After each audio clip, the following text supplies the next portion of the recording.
It's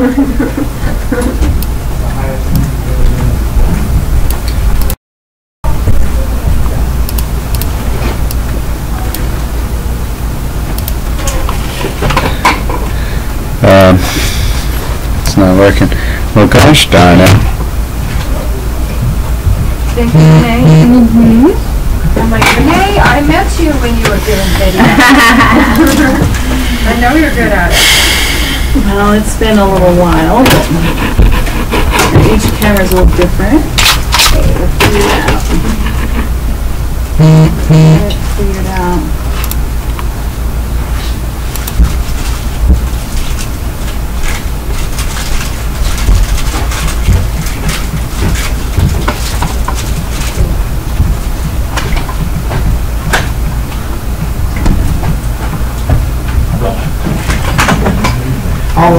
I'll call Annis and see if I can get him to answer. Okay. And you definitely got to find out what that's about. Okay.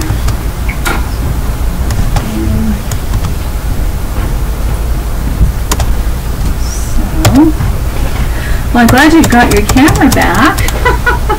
Yeah, no kidding. Took forever. I know.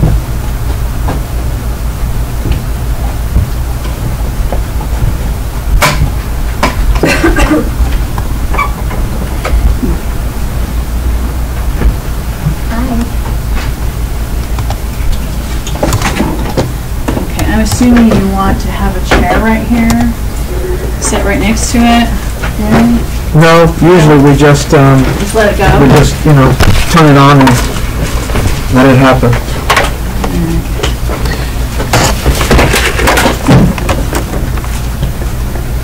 Well, hold on, maybe it's... Oh, it wasn't plugged in? I'm hoping that that's the case. But let's see.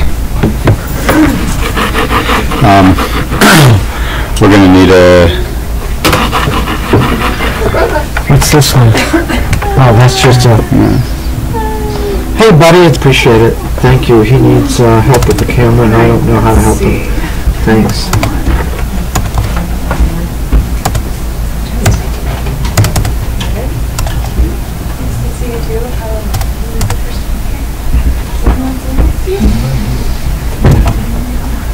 Okay, I got it.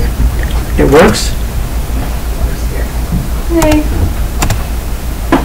Yes, Good. it's working. We'll do both of them in case that one craps out, because I want this to be able to be available to everybody. I think it's Renee's.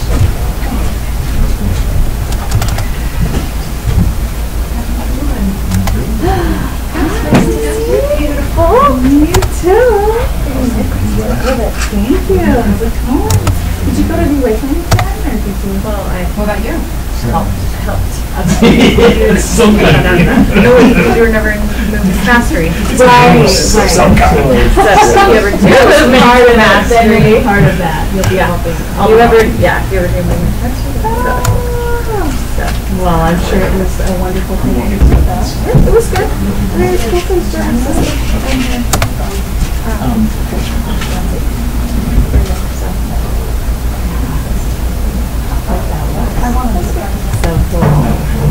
What are you doing? Just assisting? Helping out? Well, I wanted to come to this, but I came early, so I'm helping. Oh my God! Well, I raised the part that seems for a good time. I know, right? I'm sure it's... He was in here working hard earlier. Where is she? No wonder. I get all the texts now. I'm sure it was about it. Yeah, I know.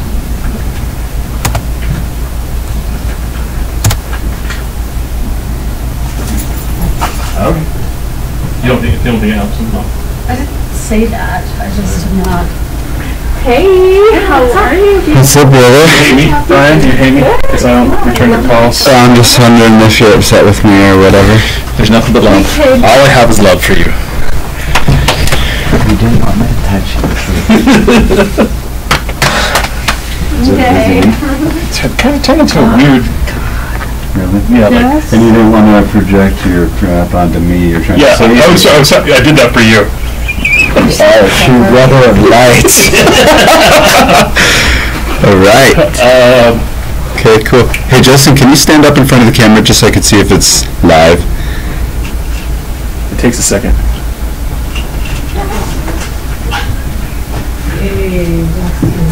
Okay, perfect. Thank you.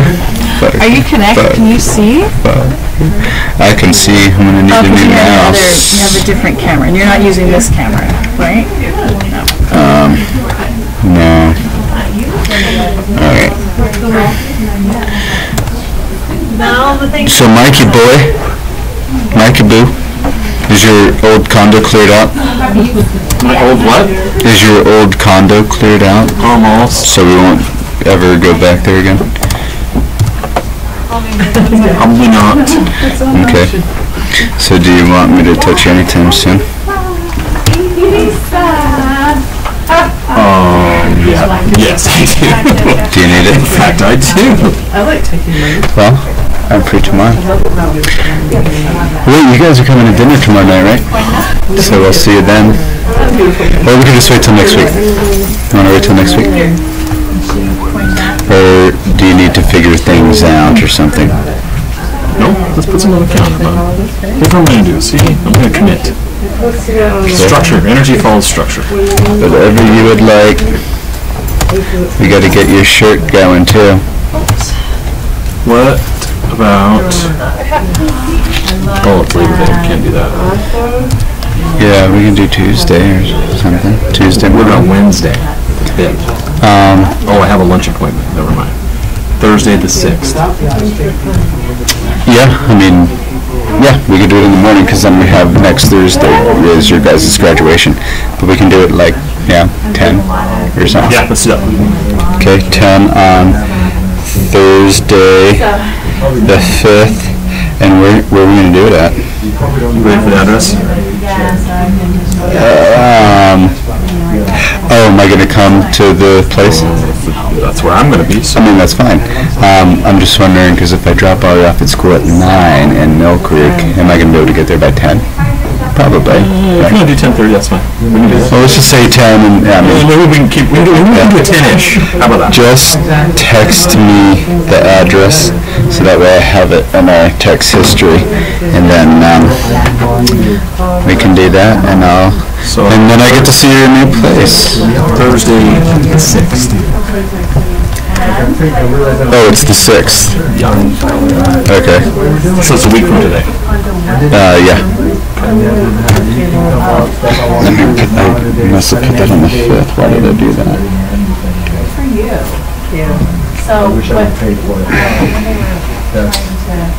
Cool.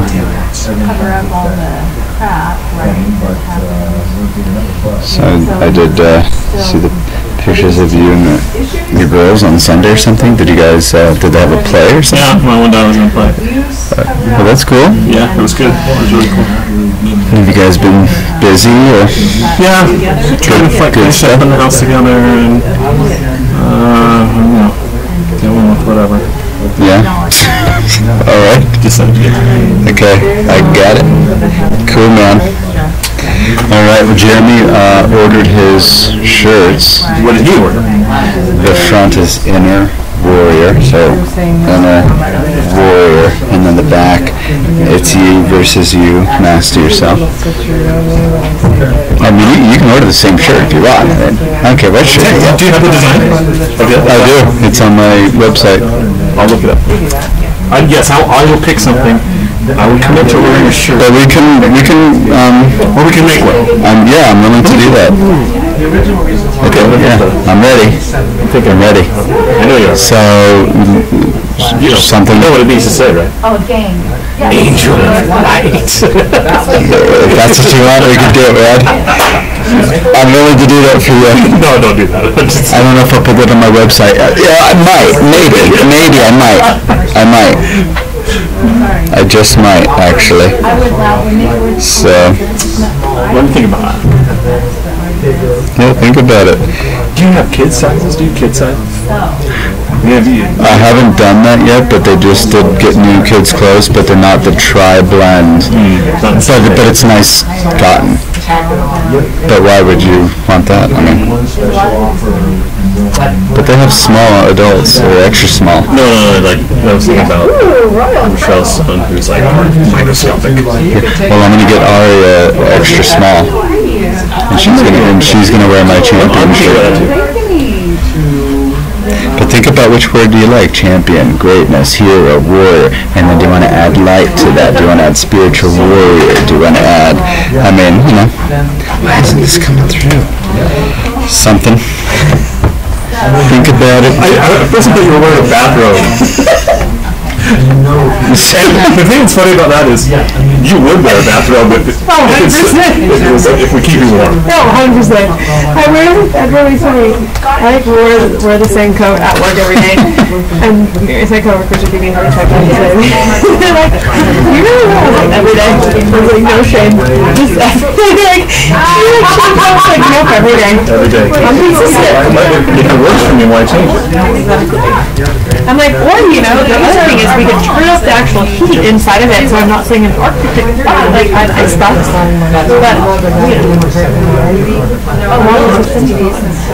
But, I know that Did you still wearing your license?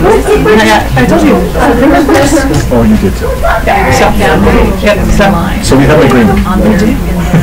We do have an agreement. I was not doing it until September 1st. I still, because that's after the weekend, I'm also going to like do the whole, hey, Charles, you need $350. Can you give that to me? Thanks. Because we were going to go on a trip and pay for it. Oh, that's right. Yeah, so, yeah, it doesn't matter. I think there's things that I'm going to do. I'm almost in the mental place where I can talk to him again. Almost there. Yeah, like I'm to the way. No comment. Zero. You're like all the way. I've been so happy. Yeah. But you were so happy with him. Yeah, I was. You want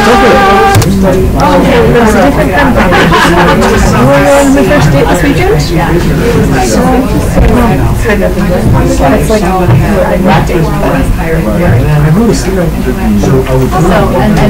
the boys these days? Young people these days do No, he didn't ask me for my number, but it's actually Chrissy's brother. He was leaving for one day. I said,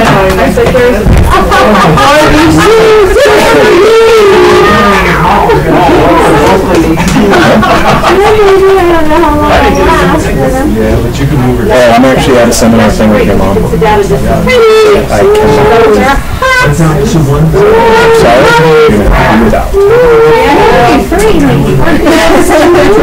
Man, sorry, I'm literally not where I can do anything for you. Brian, I want one more white chair from the other side to be even. Yeah, you want to run the house again, that's fine.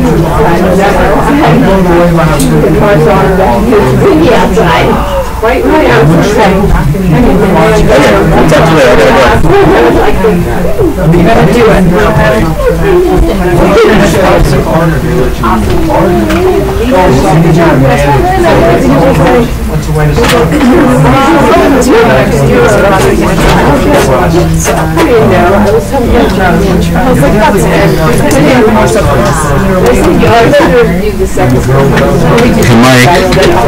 Mike, what's your email? I need to practice. It's not coming through my email. What is your email? The link for the live video. Williamson 41. You never have to worry about that? Yahoo.com.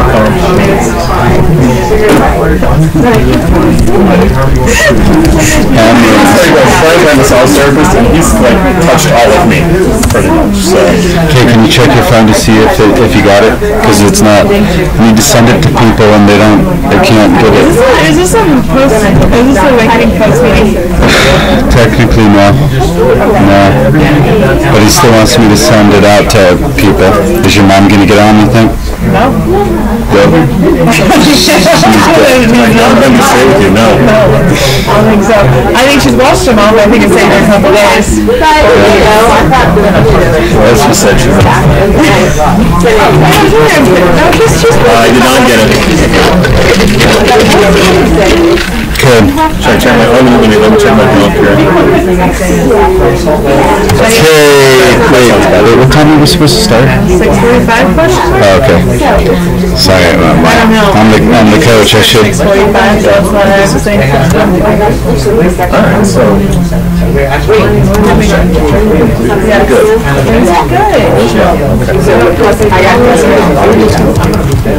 No, because I was like, she'll have gotten the hot one. So, except I've been doing great work.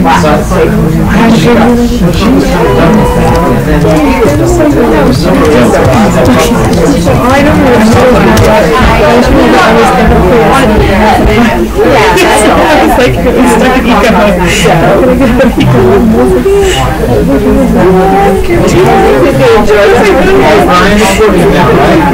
Yeah, it's working. Okay, 10 minutes. 10 minutes. That's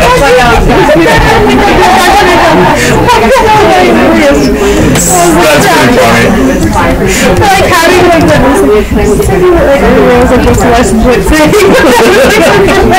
That was one of my dreams. One of my dreams. And I was supported to happiness goal, which is sad. Crazy dream that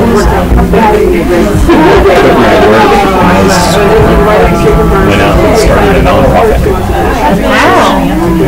Now, don't ask me what it was. Because I know that was not covered. You think you were a nonprofit? That was non-profit. Oh yeah, she's gonna. I was like, that's what I mean, stuck in a brain. She said, no, I said it to everybody. I don't know. Okay, sorry, dear. I have friends with, I know he's in the outside of that. So, like, curious. I was like, oh, Yes, so true. I told Brian. I'm still not getting this, bro. It's fine. We're done. Yeah, I got it. Thanks, man. Wow. Shelley's the most on it person I've ever met. I won't lie, the whole thing tested our relationship though. And I'm like,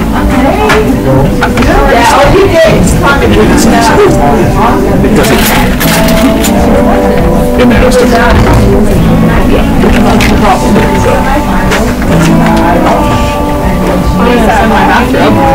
Are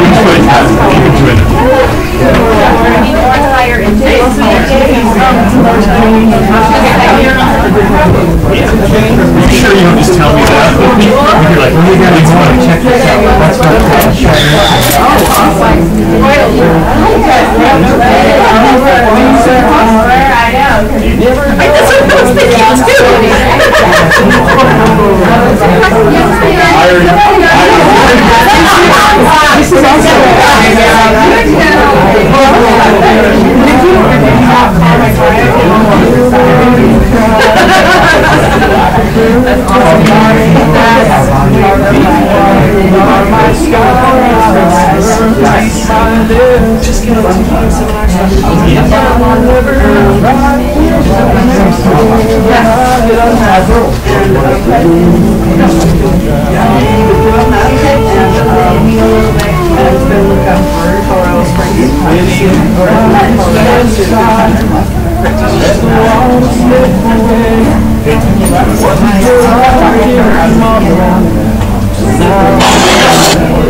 5 minutes! Oh, no, nobody's. I could get this. I know it wasn't me. I know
Okay,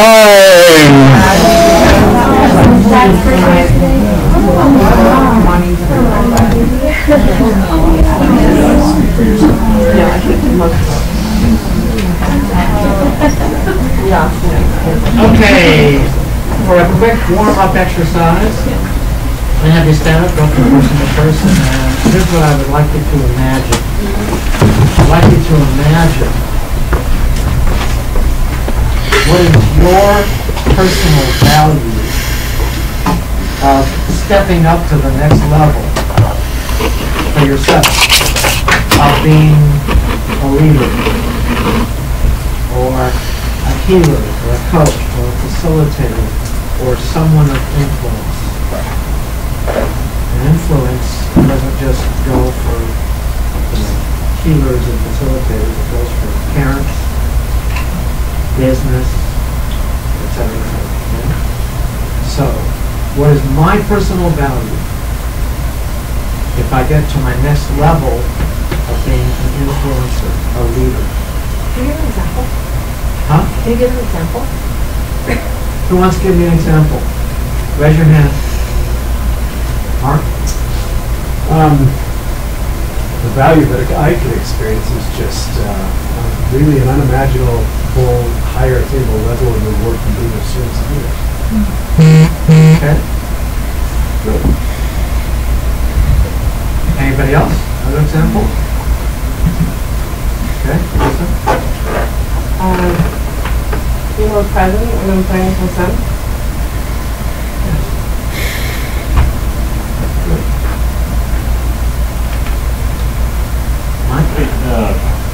For me, you taking it to the next level and being more of an influencer makes me more money. Yeah. A better love life, more successful clients, there's a whole bunch of stuff. And in fact, in a moment, after you get done with one, I'll use Jeremy as a good example. Great. Okay, stand up, go from person to person. You only have a few minutes. Let's go.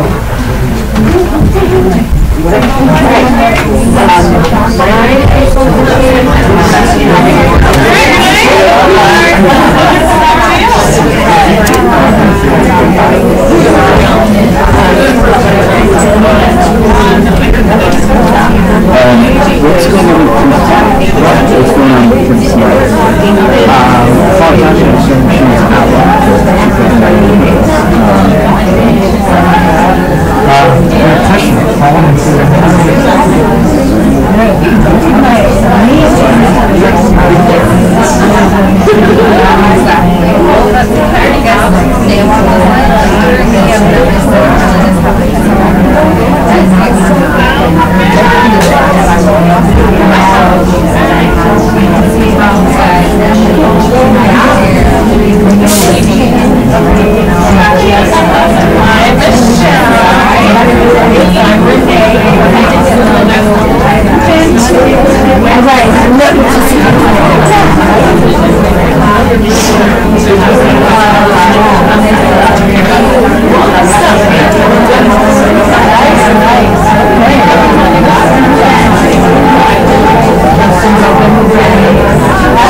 I'm choosing, yeah.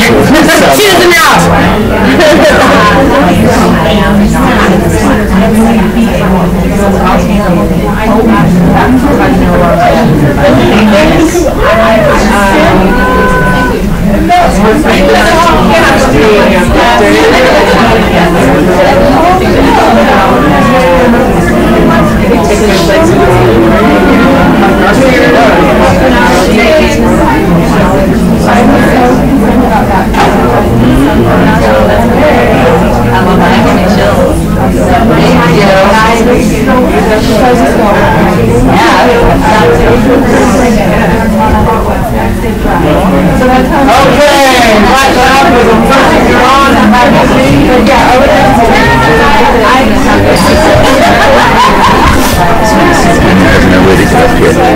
Okay.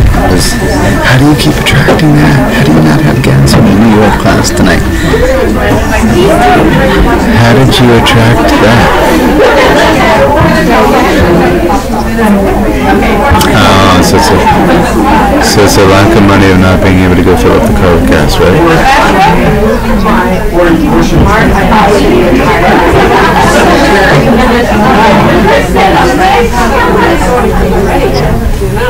Okay, but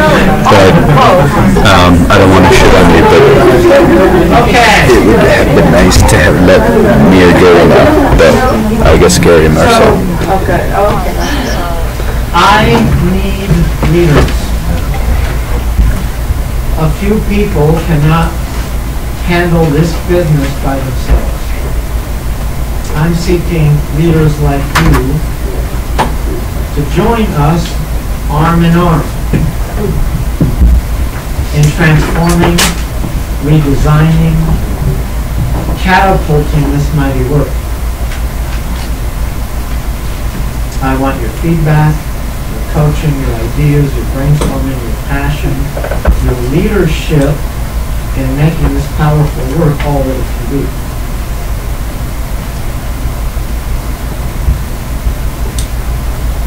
If people come into the Advanced Leaders Program having a lot of experience under their belt, they can either be in the coaches program or they can do things that are higher up, like depending on their level of experience, by being in that program, they might facilitate workshops. Matter of fact, Jeremy's a really good example because at phase 2 of the awakening, he came to me and said, hey, I really want to lead some workshops like Magical Realms. So we got together and we looked over the menu and coaching might be a good place to start. You might do that on Thursday. Co-facilitate with me on Magical Realms and whatnot. And oh, you know what? Let me say this first. If you don't have a name tag on, you want to get one. Okay? Because if you have a red dot on, see, whatever I offer that I'll give somebody feedback because I can see the next 4 or 5 years or whatever, a lot of hands go up. Well, tonight, if you've got a red dot on, then I'm going to be giving a higher level of feedback and coaching than I would normally give, even in moving to mastery. Down where the When you put it that way, I don't know where more are, but I'm sure.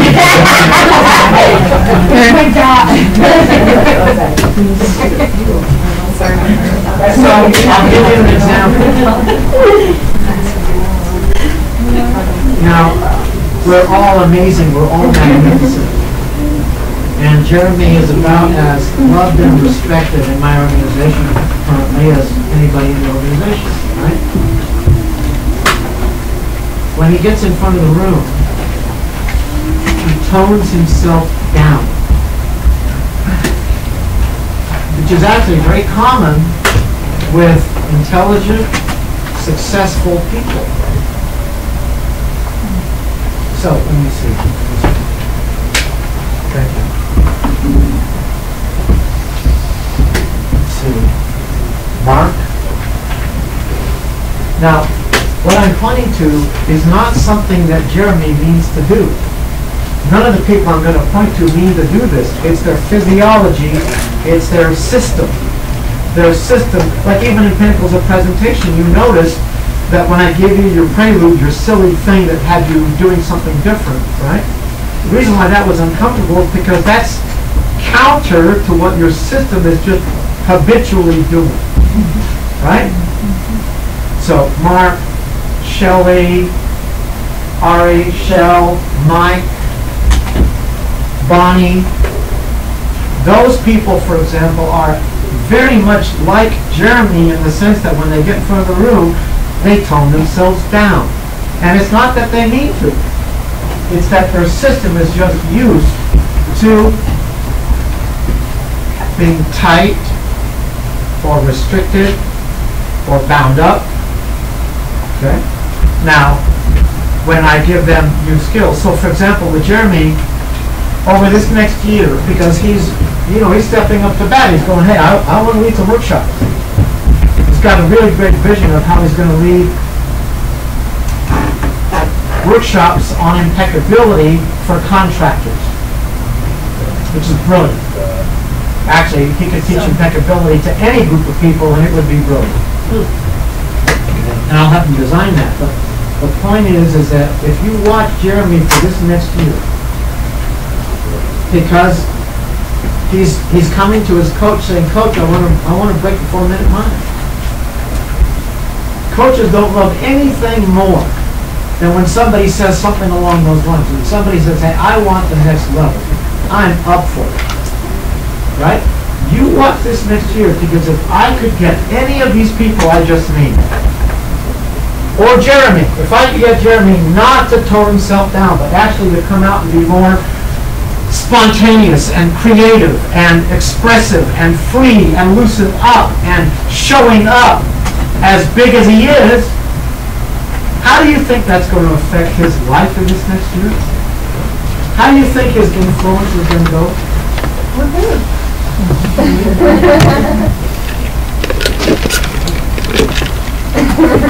And it's like any other work, You've heard me say at the Awakening, who's going to get the most out of the Awakening? And people take guesses. I say, the people who bring the most to it. If you already have some self-esteem and some success, and you're going to get more out of it than anybody. Because you're going to be riding on the success you've already had. So you're going to be, and every day at the Awakening, you can see the gap between the people who are getting a lot out of it and the people who are flying to the stars. That gap gets bigger every day.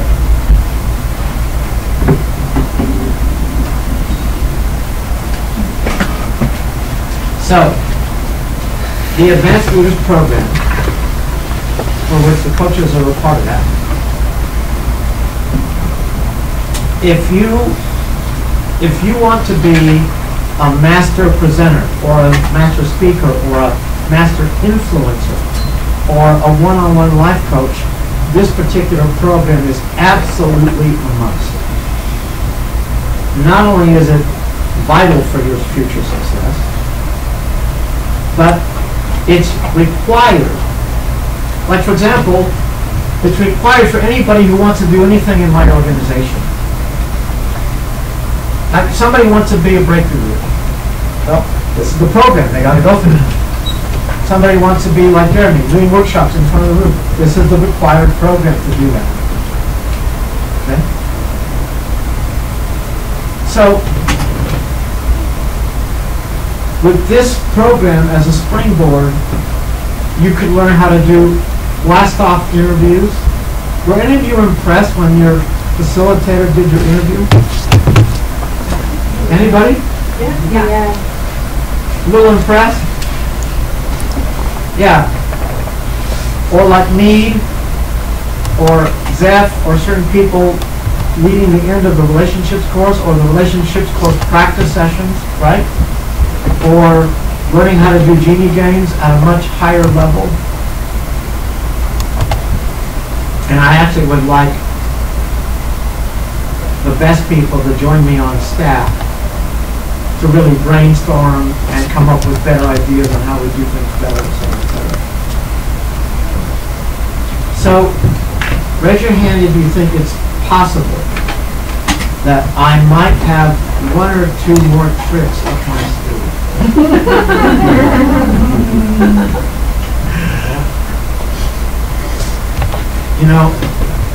One time I was sharing with Laura that over the years, processes got taken out of the awakening because the major processes like parents or dream makers or whatever kept expanding and getting deeper and richer and fuller, and so they kind of kicked out other processes that weren't as powerful, right? Like we used to do shine, where everybody who did the awakening would have a chance for just 2 or 3 minutes to come up and shine.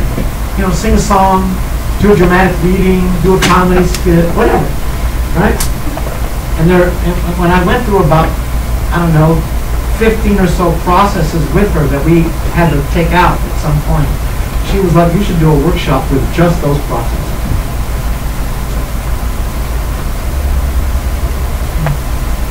So, Movement to Mastery is about the fundamentals. Every sports expert talks about how the best coaches that ever were the best coaches at the fundamentals. Right? Anybody here a sports fan who knows the best coaches of all time? There's a lot of them. Name Vince Lombardi. Vince Lombardi. Right. Who was the Chicago Bulls coach? Phil Jackson. Phil Jackson. Ask any sports critic in the world why those were the best coaches. They will say the fundamentals. Okay. In my own experience, I had a coach in Little League that took my team to second in the nation the year before I got there. You know how hard that is in Little League? You know how many Little League teams there are out there? Okay? And he taught us how to tackle in a way that, like, we couldn't dodge. We had to run at each other, and then the guy who's tackling had to put his face, his nose, right in his belt. Because that way, if you dodged and you missed, you'd get a shoulder. Most people tackle with their arms, so the guy runs right through their arm. Okay? We did not miss tackles. And all through my career, when I was in junior high and high school and I realized there was no coach that was better than him. Right? Movement to Mastery is about the fundamentals. Recreation. Don't want, do want. Right? Moving your emotional energy. Fundamentals are things that we want you to have for the rest of your life. I pray that you use the fundamentals for the rest of your life. You know, empowerment dialogue, connected breath, you know, the fundamentals are essential. They are vital. Okay? The Advanced Leaders Program is not about the fundamentals. It's about the advanced tools to accelerate your influence with your loved ones, your clients, your business. Like I said on Saturday, look at the chart and ask yourselves, when someone does a relationships course, it can have an effect on their level of influence, right? Their level of influence can go up, right? Mm-hmm. What happens if they do 2 or 3 courses? More influence. Right? What happens if they do Movement to Mastery? Whole new level of influence. Right? They do the awakening, their influence goes up. Right? Who has more influence in my organization than anybody else? The breakthrough leaders. The breakthrough leaders. You know what I mean? The leaders. So that's what Advanced Leaders Program is about. So tonight, I'm going to demo a few techniques so you believe that I actually have a few new gifts to offer you. So I want to ask yourself a question. How good are you at the techniques you learn in Movement to Mastery? Don't answer it. Just pick a number from 0 to 100. How good you believe you are at those techniques that you learn in Movement to Mastery. Pick a number from 0 to 100. Okay? Could you use a little more practice with some of those tools? Okay. Now, I'm going to talk about energy work first, because a lot of you have real special gifts with energy work, but you don't there's stuff that I believe I can teach you, because even with the people who have amazing abilities with energy work, or who've been through, $50,000 worth of training on energy work, I end up teaching them something new. Okay? So, for example, if you've ever, I have people in my organization who can sit in the space chair. Does everybody here know about how the space chair is the chair where the energy comes through the room, right? It goes through them first, then it goes through the assistants, and depending on how clean the energy is, go through the participants, back to the facilitator, back to it does this figure 8 thing, right? I've had people who sit in the space chair, they can turn the temperature in this room up or down 10 degrees using energy. 10 degrees. I've seen them do it.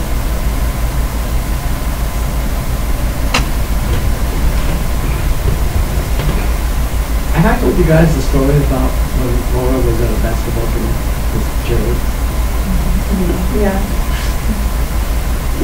Some parent on the other side is really being a jerk, really nasty, and so Laura's like, I'll show you. So she puts a block over their team's basket, and she puts a vacuum over our team's basket, and for the next 10 minutes, man, we didn't miss anything, and they missed everything.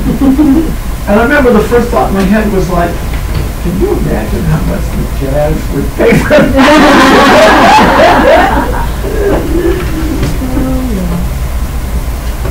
I had somebody in the space chair for the awakening one time, and he didn't believe me that he could actually influence what was happening in the room. So he played this little game, which he didn't tell me until afterwards, when I would have told him not to do it. But he said, okay, this half of the room you cannot raise your hand. This half of the room, you can raise your hand. So of course, that side keeps raising their hand. This side doesn't raise their hand. Then he kind of spaced out because somebody was talking to me.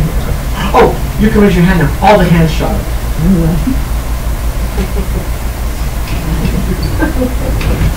When you understand energy, that everything is energy and vibration, when you understand it and you learn how to play with it, you can do a lot of things in your personal life and in your business that you cannot do without it. Okay? How many of you notice that when I do the first breakthrough in front of the room, I'll have the energy workers come and work energy on them while we're doing the breakthrough? Right?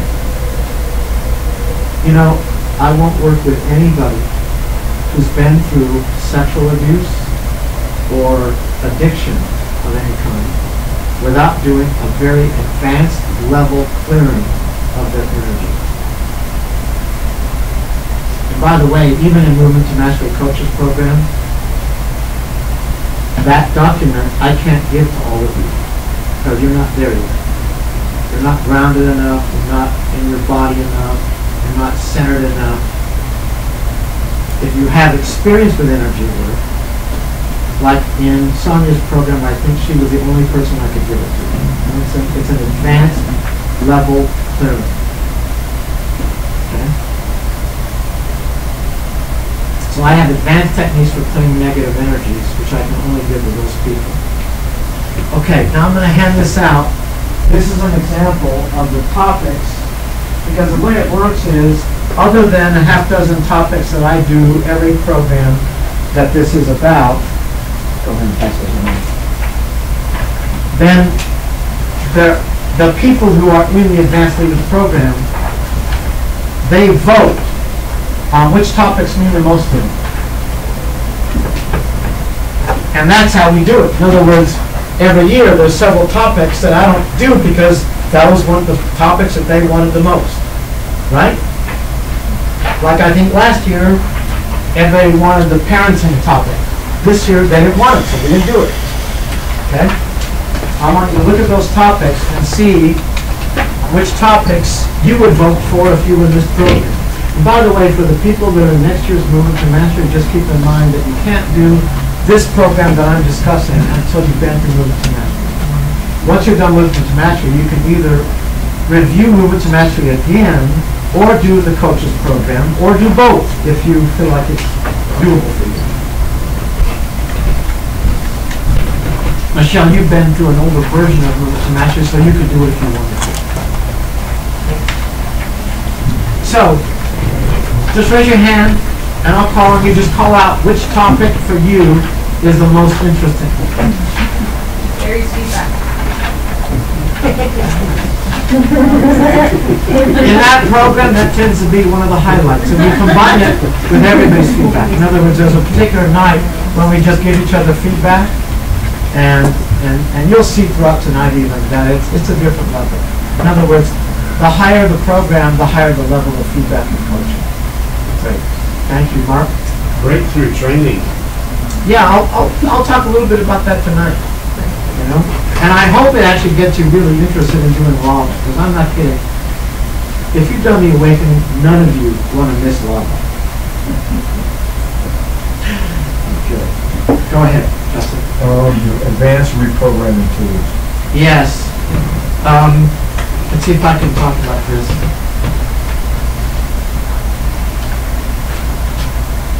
There's lots of advanced reprogramming tools, and I'll discuss some of them tonight. But the one we do for the coaches is where you tell us what one of your buttons is, like what triggers you, what really, you know. And then we have a method, a technique that actually pushes that button again and again and again and again and again and again and again and again until you start to notice, wow, man, it's losing its power, it's losing its energy. You know? And again, another example is, I can't do that in relationships, of course. I can't even do it at the awakening. I have to wait until you're, you know, big boys and girls so I can do the deeper stuff. Okay, Renee. I like the energy work one, but did you say that that's only for certain people, right? No. Everybody in Root Transfer Coaches, Advanced Leaders Program, gets a session or two from me about advanced levels of energy work. Okay? I'm just saying that there's a document that I hand out to certain people that is an advanced technique for clearing negative energy. It's the kind of stuff I do if they've been through sexual abuse or addiction, that kind of thing. I remember I had a famous person's son who was, you know, he was 19 or something, and he was, at one point, he was the most famous drug dealer in Utah, right? And so I was working with him, but I, you know, because he was, you know, into addictions, I had to do this clearing with him. So I did the clearing with him. And the next week he came in and he said, hey, what did you, because I just had him lie down on a couch. And I did this thing, you know. And then he came back, he goes, what did you do? I said, well, it was just clearing some energy out, you know. I said, what's it like? He goes, I don't know how to put it in words, but it's like I woke up.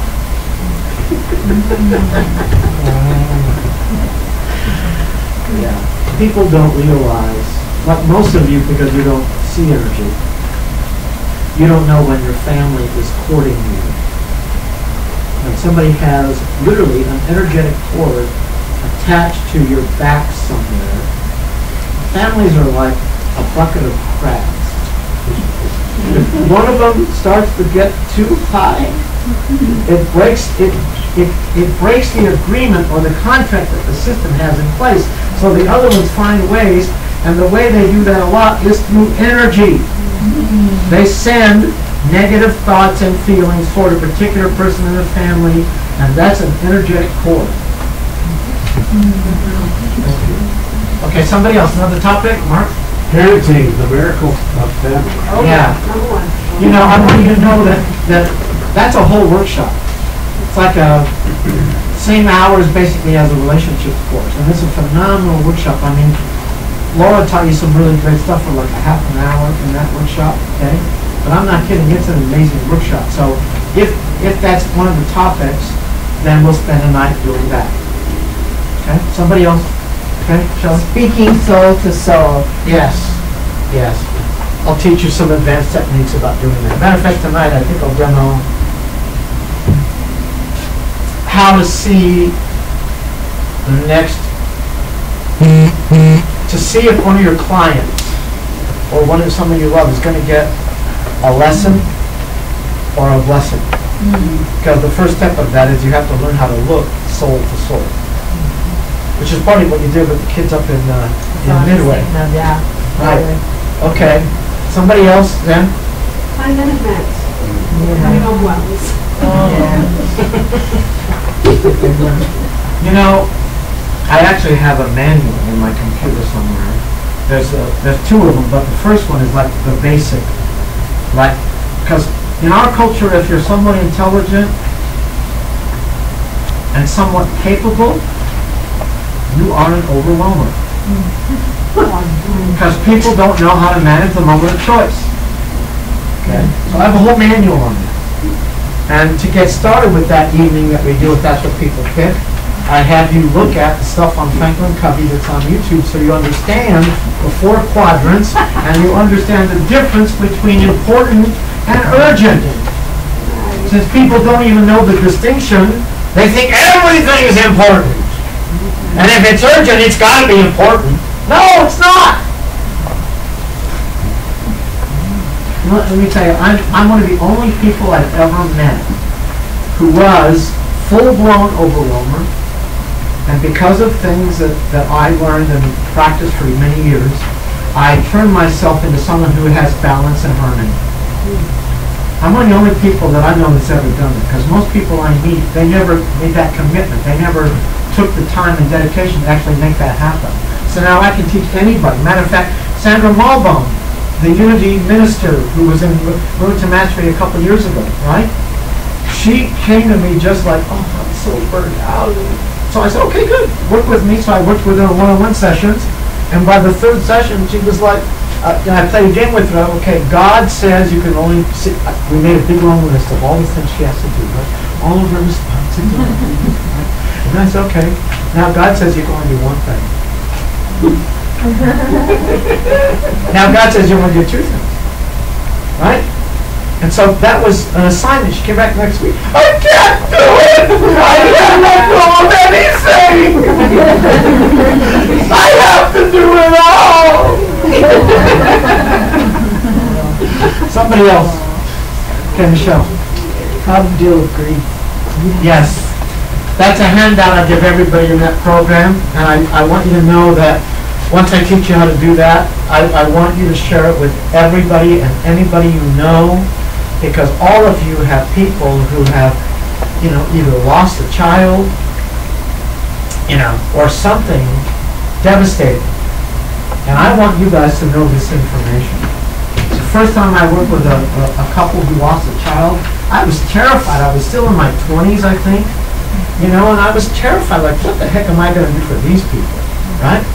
And then I noticed that by just doing what I know to do and taking them through the grief process, they had this revelation. Once they got through the grief, they had this revelation, like a spiritual revelation, and it made what happened make sense. And it was actually uplifting to them. And I thought I got lucky. Then I worked with another couple a few years later who lost a kid. Same thing again. Well, by the time I had 3 of those, and I realized that as long as I kept moving them through the grief, they were going to get a pot of gold at the end of the rainbow. It was going to make spiritual sense, and they were going to have, they were going to be able to handle it. So that's something that I'd love all of you to be able to do. Somebody else? Any other topics, Nikki? The energy from completion, the effectiveness list. Yes. As I teach people in Movement to Mastery, all energy transfers at the moment of completion. When the kids at graduation throw up their caps, because they don't get to vote, they can't even help themselves. It's like they just got 4 years or 2 years of energy transferring to their body. And there is a tool that I do, depending on if the group votes for it, but there's a tool I do where I have you start doing some completions around your house, and you will get so high, you will not be able to sleep. I'm not kidding. You will not be able to sleep. And you wouldn't guess that you could get high from like doing your filing and your closet. People don't understand that when they get this urge to like clean out a room or organize a room, that's literally a signal saying, I'm moving to higher ground. Literally, their body is saying to them, I'm getting ready for higher ground. Okay, somebody else. No. Topics. Yeah. So then what happens if there's a lot of things you're not completing? What is the answer? That's a great question. Great question. Okay, think of it like this, okay? Every object in your house is either giving you energy or draining your energy. I did a workshop with a lady who died when Heaven came back and was told to teach this to people. And so I did her workshop and she had me take pictures of everything in my house. And then she goes, let's start with the bookshelf. Okay. Pull every book off. No, tell me what your favorite book is. So I pulled out a Carlos Castaneda book, my favorite book. Okay, now, if it doesn't mean as much to you as that, then take it off the shelf. So I took all the books off the shelf, put them in a box, and then now I want you to just be with your bookshelf, and I want you to take some deep breath. And I breathe with you. Well, she has people do what she has you. You know the part of the human spirit that we do in the relationship. Of course, when you take your book or your movie, you pick an object, okay? She has you pick an object that is that for your soul. Like, what is the message of your soul? She has you either buy or choose an object that is that meaningful to you. Then she has you clear out a room completely empty. Put the object in the room, and she has you put the stuff back in the room that means that much to you.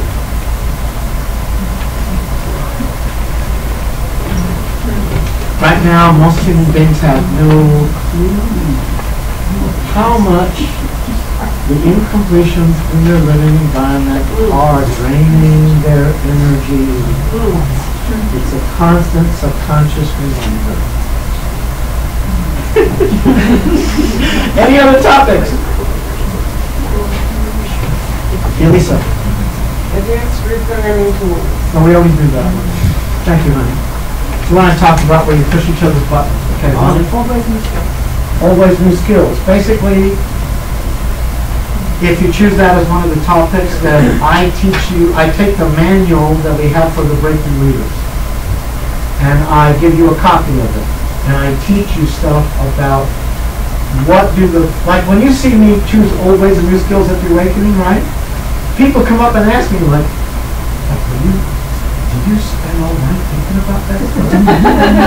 I didn't even think about it. I don't think about it until it's time to do the process. You have to learn how to perceive. What is this person's old ways? Okay? And as your level of insight gets better and better and better and better and better, believe me, every area in your life gets better. Because you can only rise as high as your level of perception. Now I'll tell you what, right now, most of you have no clue how good you are at assigning each other's old ways. Matter of fact, if you do lava, you're going to can't get a chance to try that out. What do you mean assigning each other's old ways? Have you done the awakening yet? No. You won't get it. When you do the awakening, I'll share that with you. Okay? Anybody else? Just think of old ways, Emily, as they're nonsense, they're not working behavior. Because the old ways are in the assignment somebody else. You'll see it when you do the awakening. Okay. I'll use Jeremy as an example because as I coach him to get ready to be, one of our facilitators, he's gonna, every time we have him in front of the room, and I'll probably have him do a couple of things in spirit, he's gonna bring his own camera, he's gonna video and stuff, okay?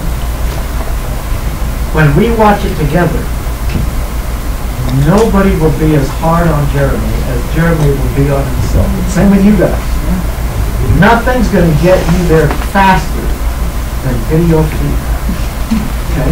I've had $5,000 a day trainers hire me to coach them, and they sent me like an hour-long video.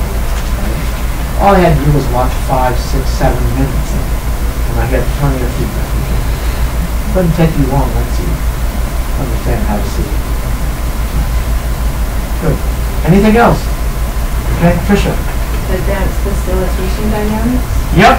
Matter of fact, I think I'll demonstrate that a little bit in a moment. Okay. You all know the greatest key to any facilitator, any speaker has is the space of a room, right? Okay. How many categories in the Trainers of the Future manual that we gave out in Pinnacle presentations, how many of those categories are designed to affect subconscious safety? All 22 categories. Same with the techniques. All over 100 techniques, okay? Now, I'll demonstrate an example of an advanced tool. When Kevin Millay did Spirit, with that group, Sarion and that group, I think it was last year's group, right? Huh? Year before?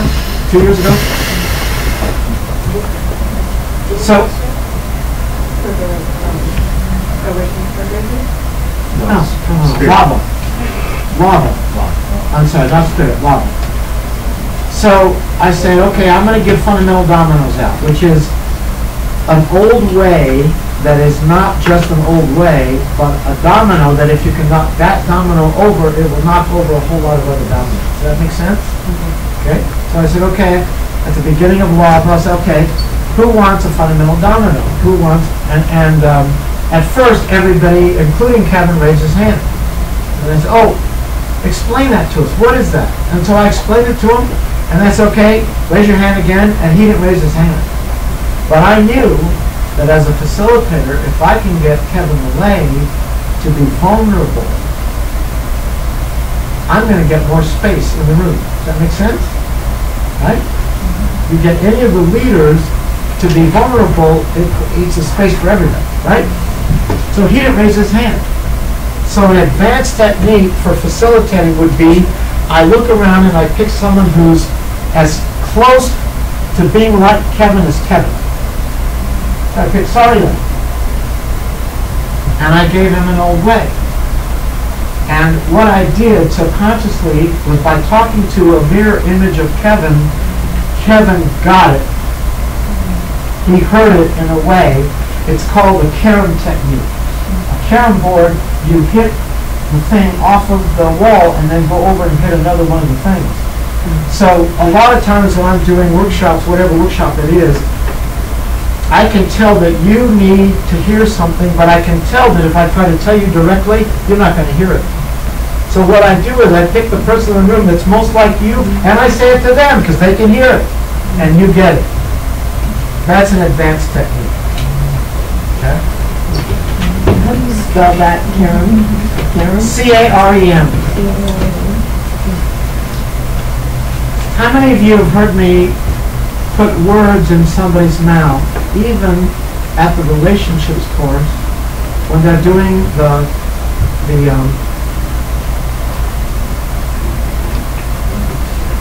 like, they might do Stance of a Warrior, right? And then I get them in a circle and have them share.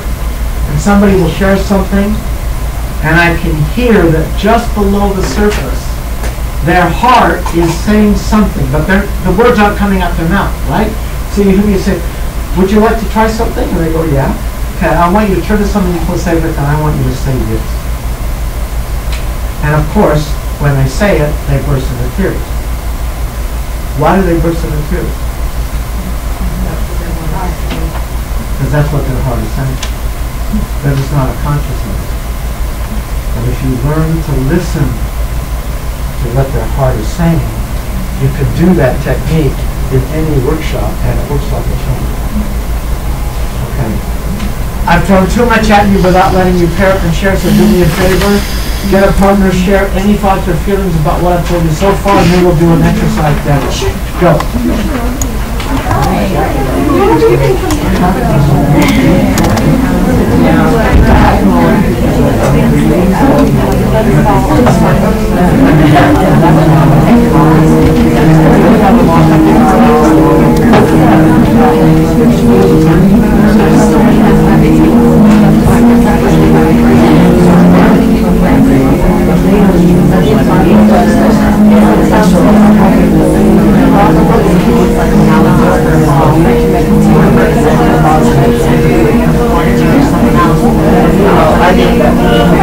personally, for me,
I just want you to know that anytime you see an opportunity to forward the movement, feel free, raise your hand and I'll call you. Okay. All right. If I would have known ahead of time that you would want to share something or whatever, then I could have done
So one of the key principles of facilitating any course or being a speaker on anything is that the power of the expression must match the power of the message.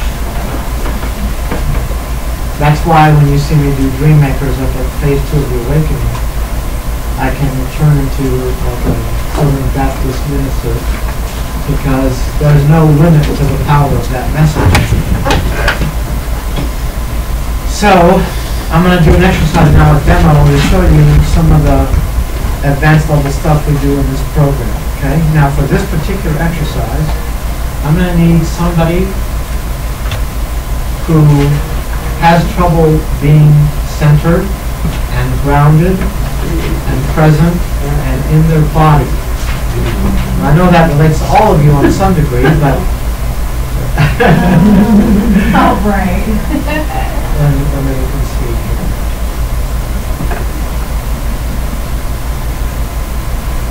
Tricia, come on up. Okay, stand right here. I coached 16 people in everything in the last 2 years, so lots of energy. Okay. So I want you to pick 5 people that you think are the most grounded, centered, present, and in their body. Just call out their name. Mike. Shell. Nikki. Mark. And Michelle. Okay? So those of you whose name she called, what you're going to do is she's going to try to be here and be with you and do nothing. And what you're going to do is you're going to give her a thumbs up where she can see it. So lift it up if you have to, okay? Or a thumbs down whenever you see her kind of like check out, okay? So put your thumbs up or down right now.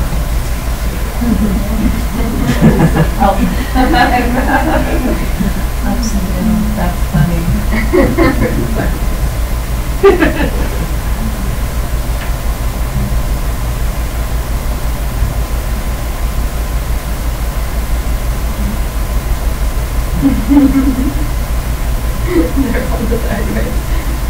Thumbs down when you think she's not present or in her body. Thumbs up when she is.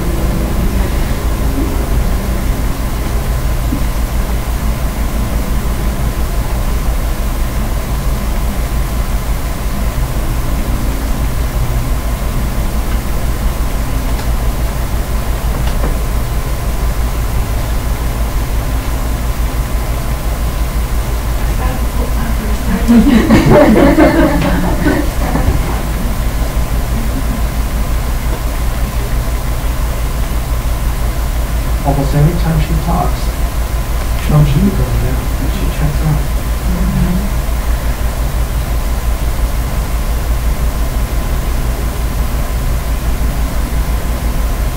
Okay, thank you. Have a seat. Thank you.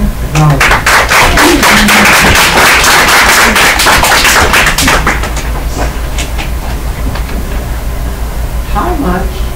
Now she's already doing workshops, right? Already doing seminars. How much more successful would you guess she would be if she could increasingly get better at being centered and grounded and present in her body? That goes for every one of you. If you're already grounded and centered and present, and you take that to the next level, it will affect everything in your life. Everything. Certainly your successful client. It's okay, sweetie, you can do it if you want to. I just want you to know, that's just one example of some of the advanced level stuff I do for people in the advanced leaders program, because they're big enough now that they can handle it. It's just like I had to be very careful when I picked the first person in front of the room to be the demo for Pinnacle presentations, and if Mark wasn't strong enough and ready enough and his ego wasn't built up enough, I wouldn't have picked him.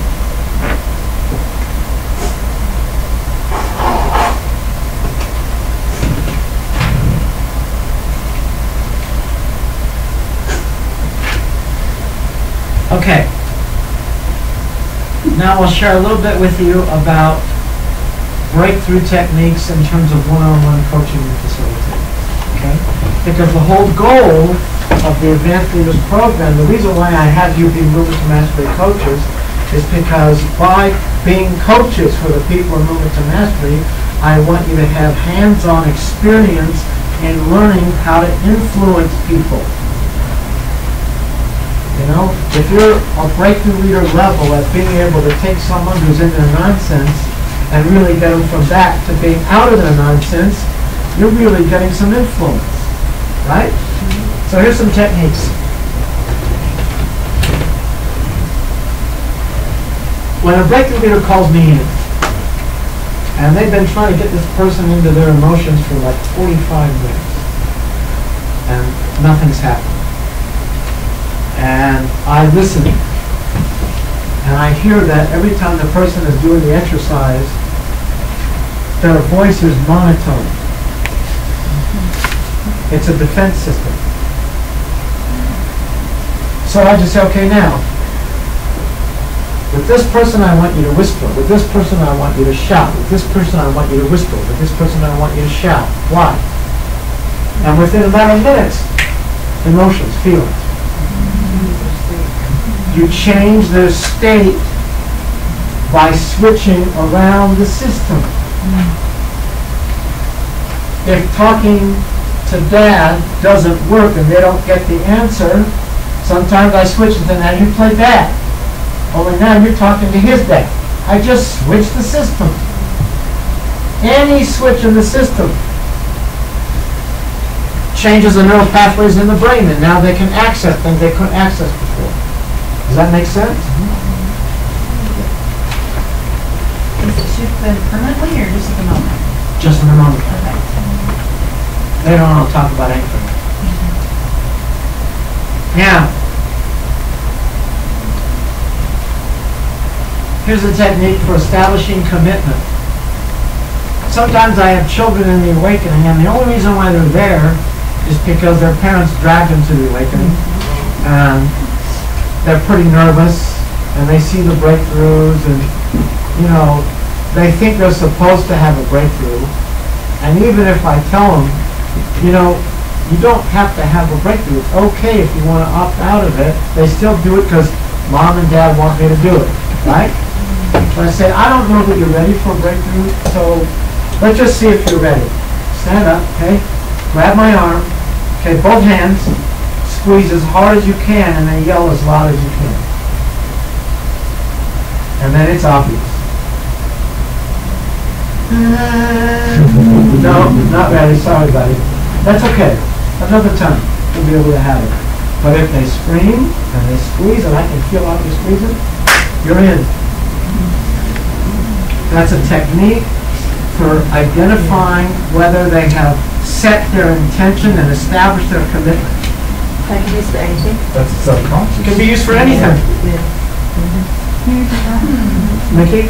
So how would I do that with a client at a gym? Same thing. I just would ask Same them thing. to scream.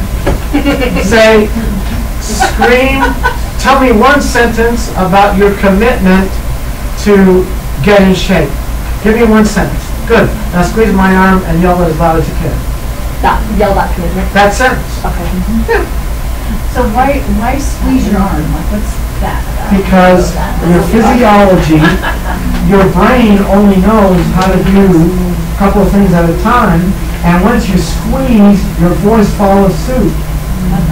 Okay? So if my voice isn't going to yell, I'm not going to be able to squeeze. If I squeeze, yell! Then it's the same thing. The brain is different as everything. In any kind of breakthrough technology, I mean, if you watch Laura reprogram a phobia in like a half an hour, right? You'll see that all she's doing is using the body, the physiology, in order to identify the pictures and the thoughts and the feelings so she can reprogram the computer. That's it. Okay? That's just a technique. Thank you. Let's acknowledge them. Now, for those of you who are actually, you know what? Just do me a favor, and this is, you know, not good or bad. Just raise your hand if you feel like you have an interest in learning how to do breakthroughs or being a breakthrough leader. Raise your hand. Okay, good. Thank you. Carry the foot too. Huh?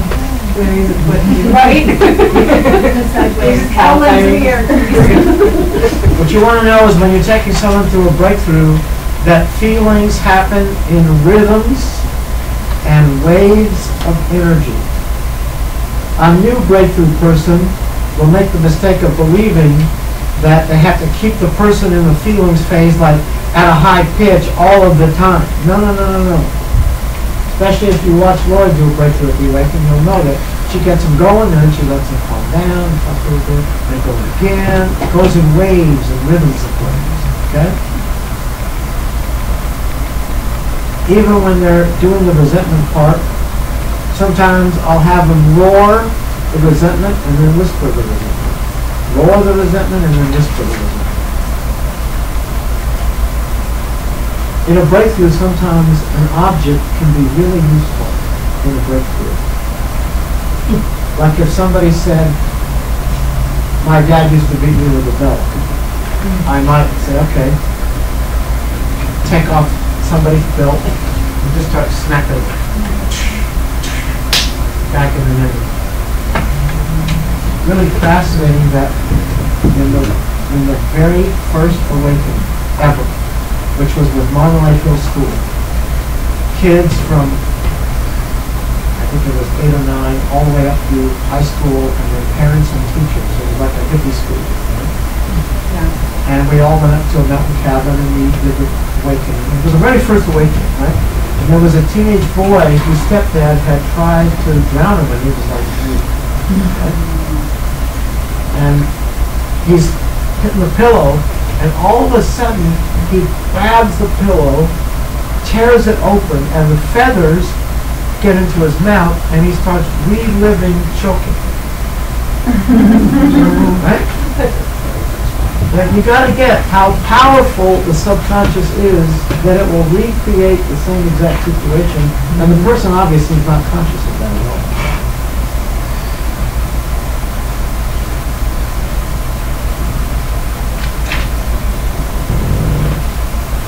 Another advanced technique is if you're, well, especially if you're a body worker like Brian or somebody like that, you have kind of a sense of where people are storing their energy, their feelings, their resentment, their anger, right? And sometimes during the breakthrough, you'll see me or other breakthrough leaders just massage a certain area. Just by gently massaging it, it will sometimes address where the pain is being held, and then it gets released and it can actually come out in the field. Does that make sense? If you know anything about what Paul teaches us about hypnosis, you understand sometimes, Sheldon, your favorite, stand up. I don't know how many of you have seen Paul Grace do a breakthrough. I don't think he was at this last awakening, but in the year before he was. So he'll be talking to him, and then he'll be asking him a question about emotion or feelings, and he'll just take their head and just do this, and let them answer while their head is moving. And that has a different access to the brain, and their emotions will come up. Sometimes he'll also do this. He'll ask them a question, and then he'll put their head back like this, say, relax your head, and then when he gets over the question, just drop it, and their head falls back, and that answers the question. Matter of fact, when I teach Lava, I talk a lot about Milton Erickson, because Milton Erickson was the world's greatest hypnotherapist. He could literally affect a fundamental change in someone's life with one sentence. One time a group of people wanted to best him. So they got a whole audience of people, and they picked one guy who could not be hypnotized.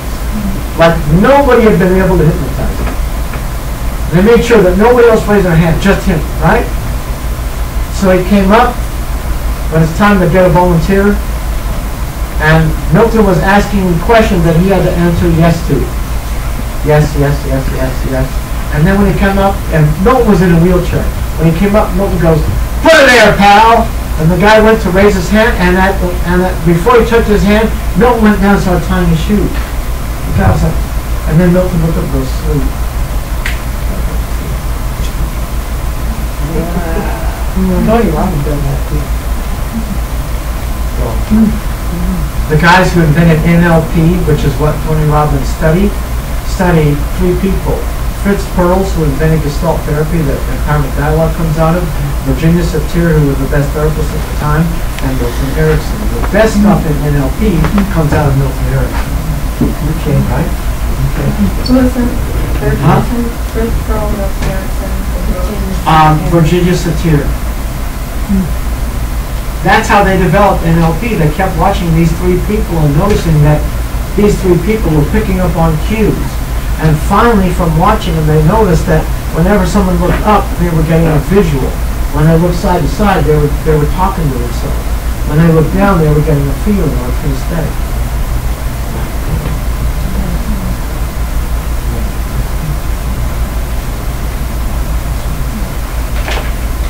Another great technique is to, and in fact I did this with Ron McMillan, where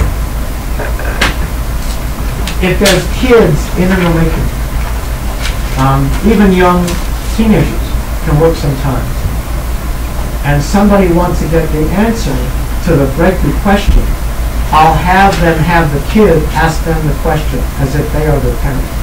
So like when Ron McMillan brought his kids to the awakening, the question he had, and he's told me it's okay to share this, the question he had for his for his dad, was, Dad, if you put up with Mom's guff and I want to go out and play, does that mean I'm bad?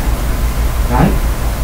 So I had Ron have one of his kids ask him the question, Dad, if you put up with Mom's guff and I want to go out and play, does that mean I'm bad? And you know, even more than when he was asking the question of his dad, when his son asked him, he was like, no, it doesn't mean you're bad.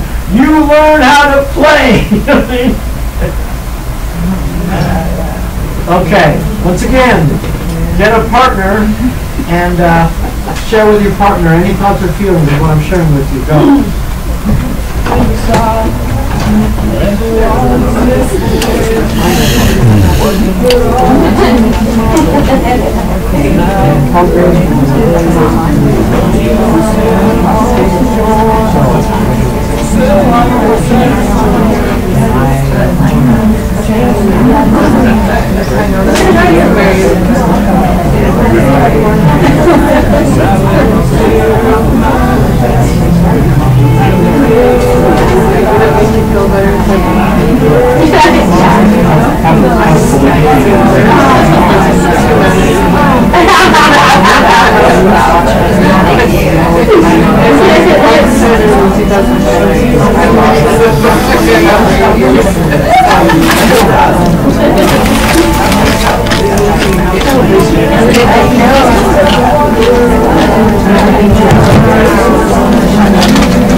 Hey, before she leaves, I just want to introduce the new bookkeeper to you. This is Paula Lee. Hi, we're so glad you're here. So glad you're here. You guys are amazing, and I think that was good energy. So I'm glad I took this on because I do accounting, but I saw this, and then I was like, well, this would be an opportunity to get to know people, to improve myself, and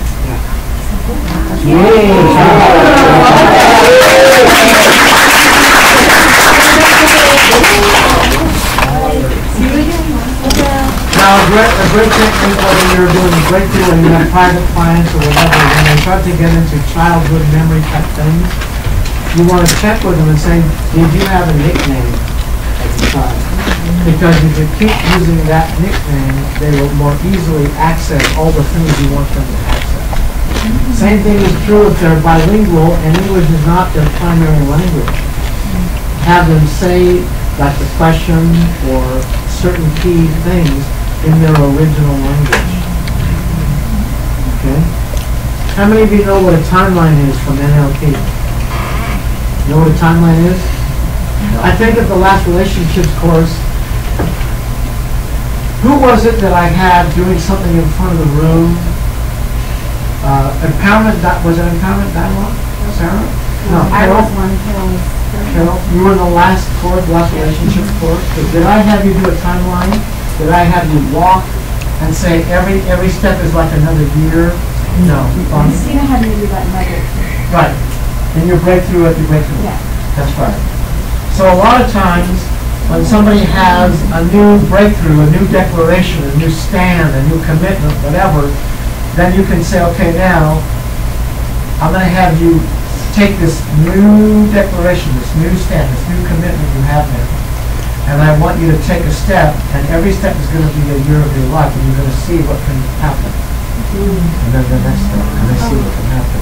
Because every step, the brain goes, okay, that's the next year. That's the next year. That's the next year.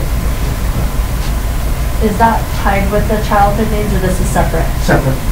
So do you even need to prep them to get to a certain state, or they can just automatically? I only use a timeline whenever I've had somebody have a pretty powerful experience. Okay. They've had a powerful experience. It's like an anchoring in technique to really anchor it in, right? Good. You start with childhood and step to their age? It depends. I can start with right now and go in the future, or I can start from their childhood and say, now let's pretend like that never happened to you. Now what would your life have been like? Every step is 5 years, you know what I mean? You can do it a lot of different ways. So that's to recreate. Yeah. Yeah. Yeah. Now, when you have a powerful breakthrough or a powerful experience, the goal is to anchor it in so that it sticks, so that it's practical and usable in your future, right? I'm just going to share some of the advanced techniques that I teach the coaches. Like, for example, if you identify the old way and the new skill, you can put 2 chairs sitting next to each other, or a couch and a chair, whatever, and you go into one chair and you feel the old way. Then you switch chairs. Feel the new skill. Now go to the other chair. And you keep going back and forth and back and forth, because your body has what's called body memory. And the more you keep anchoring it in, old, new, old, new, old, new, old, new, the more your body goes, I don't like this, I really like this. I don't like this, I really like this. Like that. Does that make sense? Do you add that to an empowerment dialogue? Yeah. Anything that's powerful.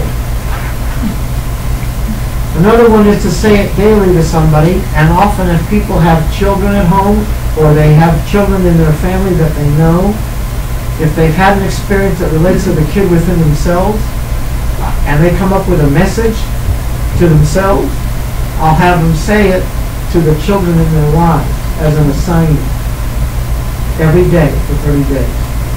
Right? Also, Lori and I often have people text us whatever they're going to be practicing for 30 days, every day for 30 days. Just a text, get it, you know, that's all. But the fact that they know they're going to be doing it every day and texting is accountability. Just like we're doing manifesting money. Okay? How many of you know what a physical anchor is? So that's a good thing to apply whenever you're doing any kind of breakthrough or any kind of a new skill. Create a physical anchor. A lot of times what I do is somebody has a pattern where they want to stop reacting in a certain way. I have them create a symbolically funny image. Like an elephant in a tutu doing a ballet or something, whatever. They just make up weird stuff, right? And then every time they start to react, I have them call back that symbolically funny image. It's incredibly helpful in terms of changing a behavior pattern that they really want to get rid of. Tricia? So you use the image and the, like a touch? Yeah, physical anchor. Both? Yeah. Right. Matter of fact, with couples, a really great technique when you're in a fight, I've shared this with you before, get 2 big balls, bouncy balls, and then have an agreement that when you start together in a tiff, that you're going to bounce on the balls while you talk about it. Because you can't stay pissy when you're bouncing. And another great technique, when your partner's getting tiffy, and you want to use take a time out and also, is basically ask them in a calm moment, what do you feel okay about me just giving you a slight touch that says, I love you and I'm on your side? She says, well, the elbow would be okay, the shoulder would be okay, we start to get a tiff, and then I just touch you like that. Because you agree that that's going to be a signal to you. The moment I touch your shoulder, it completely interrupts the sleep. Great technique. How long do they need to anchor in the actual anchor to use it in that moment, to use it to bring it back to that state? It depends. My general rule is 21 to 30 days every day. So I have to be straight, okay.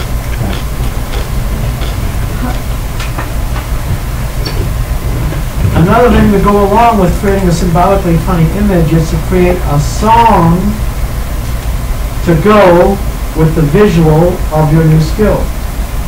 Like during one of my breakthroughs with Lori, she asked me, what would be a song to go with this new space you're in? And why Mary, Mary, Mary, watch us Mary. You know what I mean? But it just came. My subconscious said, that's the one that fits for this space. Okay. Get a partner and share with your partner. Any thoughts or feelings about what I'm showing you? Go.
I'm going to give you a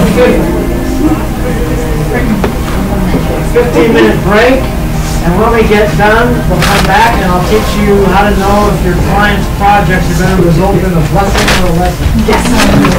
Go. Take a 15-minute break. Oh, by the way, before you take your break, if you already know that you want to do the coaching program, come up and let me know so I can grab you some of the handouts. Okay? Go.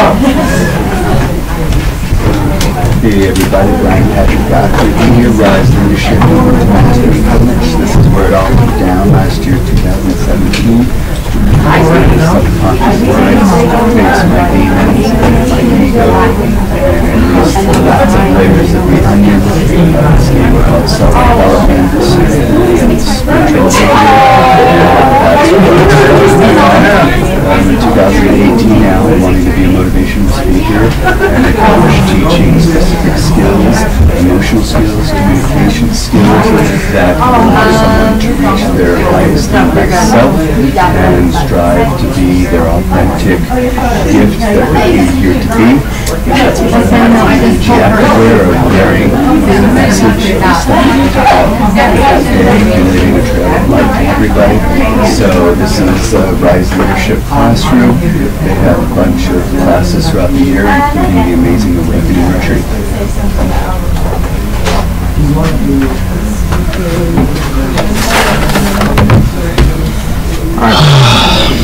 need to tell me the truth. As you always do.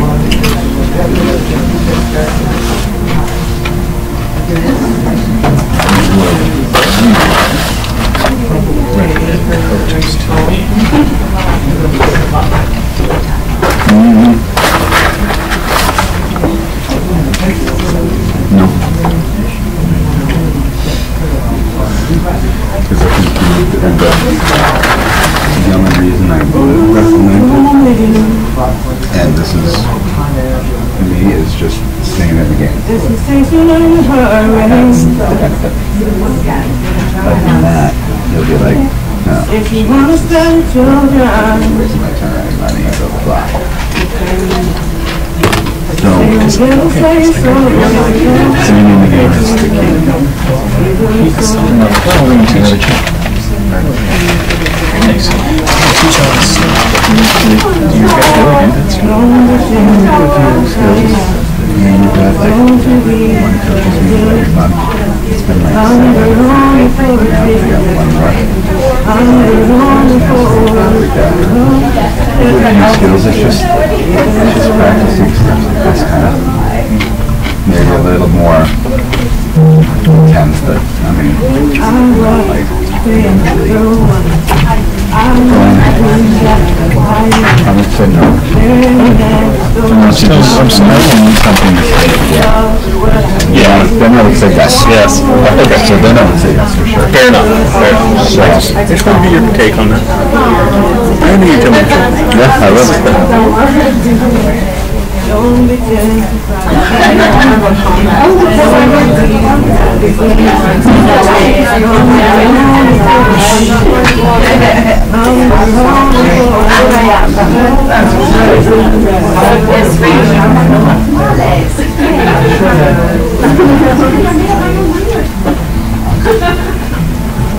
Why was I when I make these crazy babies just like you? But there's something to be my to the highway. Ryan? Yeah? You know how to run a credit card on that machine? No, never done it. Trisha, do you know how to run a credit card on that machine?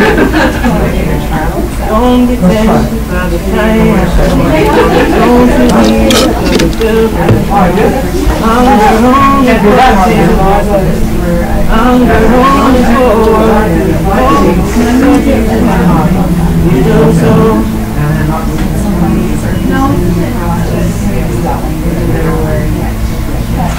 I thought I could find a way.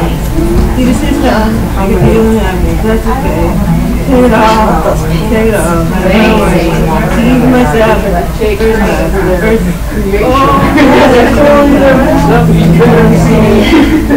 really good at it.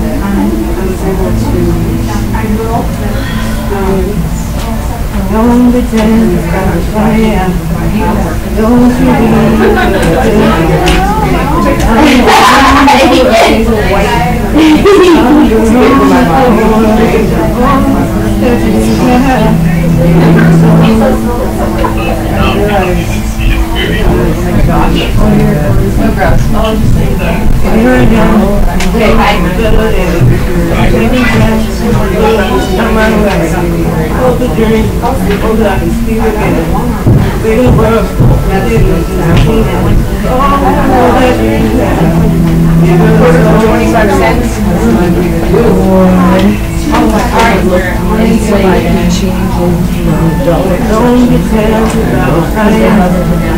Don't you be I'm the only I'm the only that you have. Do it. All I want to do and she said she learned the hard way. If you want to start a joke you say don't give a say so the way we all that you have. You just go. I know. Oh, that you have. All that you have. All that you have.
All right.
what's up? I massaged your Uncle Bill, was it yesterday or the day before yesterday? For 3 hours. 3 hours? Yeah. On his neck and upper back. On his neck and upper back. Yeah, the wife and kids were there. So it was cool. Oh my gosh, he must have really needed that. He loves it. Wow, how are you going to let him on here? Yeah, it was the first time I went over there. So, yeah, I drove over then. Wow. So, Did it help his headaches? I think so. I mean, I haven't talked to him since, but I mean, I imagine we did some detailed work, so I imagine. Did you do energy with that? No, I focus more on the physical. I mean, you affect the energy and mental, emotional, and everything. But You're not conscious. I'm not like sitting there doing the energy stuff. It's just something that happens natural. So yeah, it was cool. It was cool. Yep. I talked to you about signing up to support that spirit. Whoever is going to produce that, which I don't know who's going to produce it. Trisha, who's producing Spirit? So you're talking to Alice. Okay. So how do the shifts work? I believe it's 4 hours is considered a shift, and you can choose, whatever you want. So Friday goes from 9:30 to 9. I forget that there might be different hours for Spirit. Yeah, I know Friday starts in the morning. So yeah, honestly, I can't remember last year. All I know is amazing. They just have them back to back. You can do 2 back to back. Yeah. You can only do 2 for the whole course, right? No, you can do as many as you want, I think. So, oh shoot. Unless you haven't done the course. 3 minutes! Yeah, that's a good question. I don't know if you can, I think you could still assist even though you haven't done it. I think you can only do 2 maximum shifts if you haven't done the course. Oh. I can't really. 3 minutes.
I'm going to use that as an approach to anyone else. About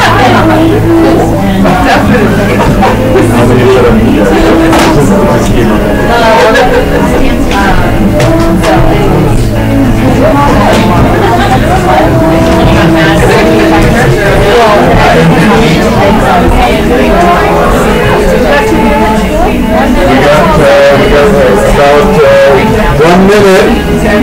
1 minute.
reasons why stepping into higher levels of leadership has so much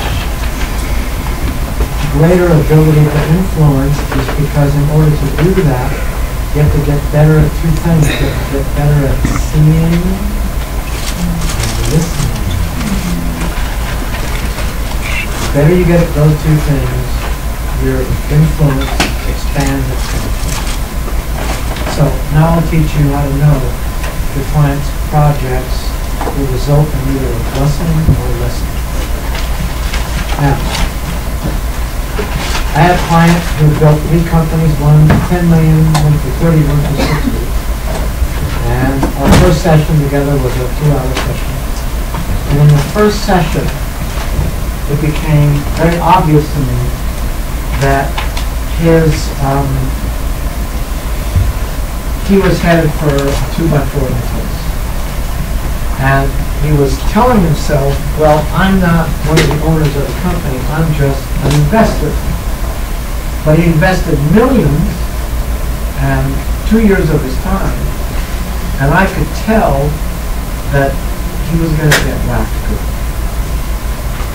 And I said, you have to stop telling yourself that, because if you don't take more of the bull by the horns and step in as if you were one of the owners, then it's going to fall down. You're going to lose millions in a couple years of your time. Okay? Another client was about to get her 5th divorce, and called me up and said, I'm in love with this guy, and I'm going to let the kids stay with their fathers, and then I'm going to go down to Venezuela, I think, because his family's wealthy and they have a farm, and they're going to turn it over to him. So I'll go down and get things set up, and then I'll bring the kids down. Right? And I could hear that she was selling out. And she was tired of being a mom, living with kids in diapers, and she just really wanted to play with them. So, she goes down to Venezuela with his family, doesn't know them, but before she goes down, she sells everything here. She just sells everything to go down with the guy she's in love with. In those countries, there's only 2 classes of people. There's wealthy and dirt poor. There's no middle class. Okay? So when the wealthy go out at night, they always carry a gun. So he starts playing with his gun, and it goes off, and he's dead.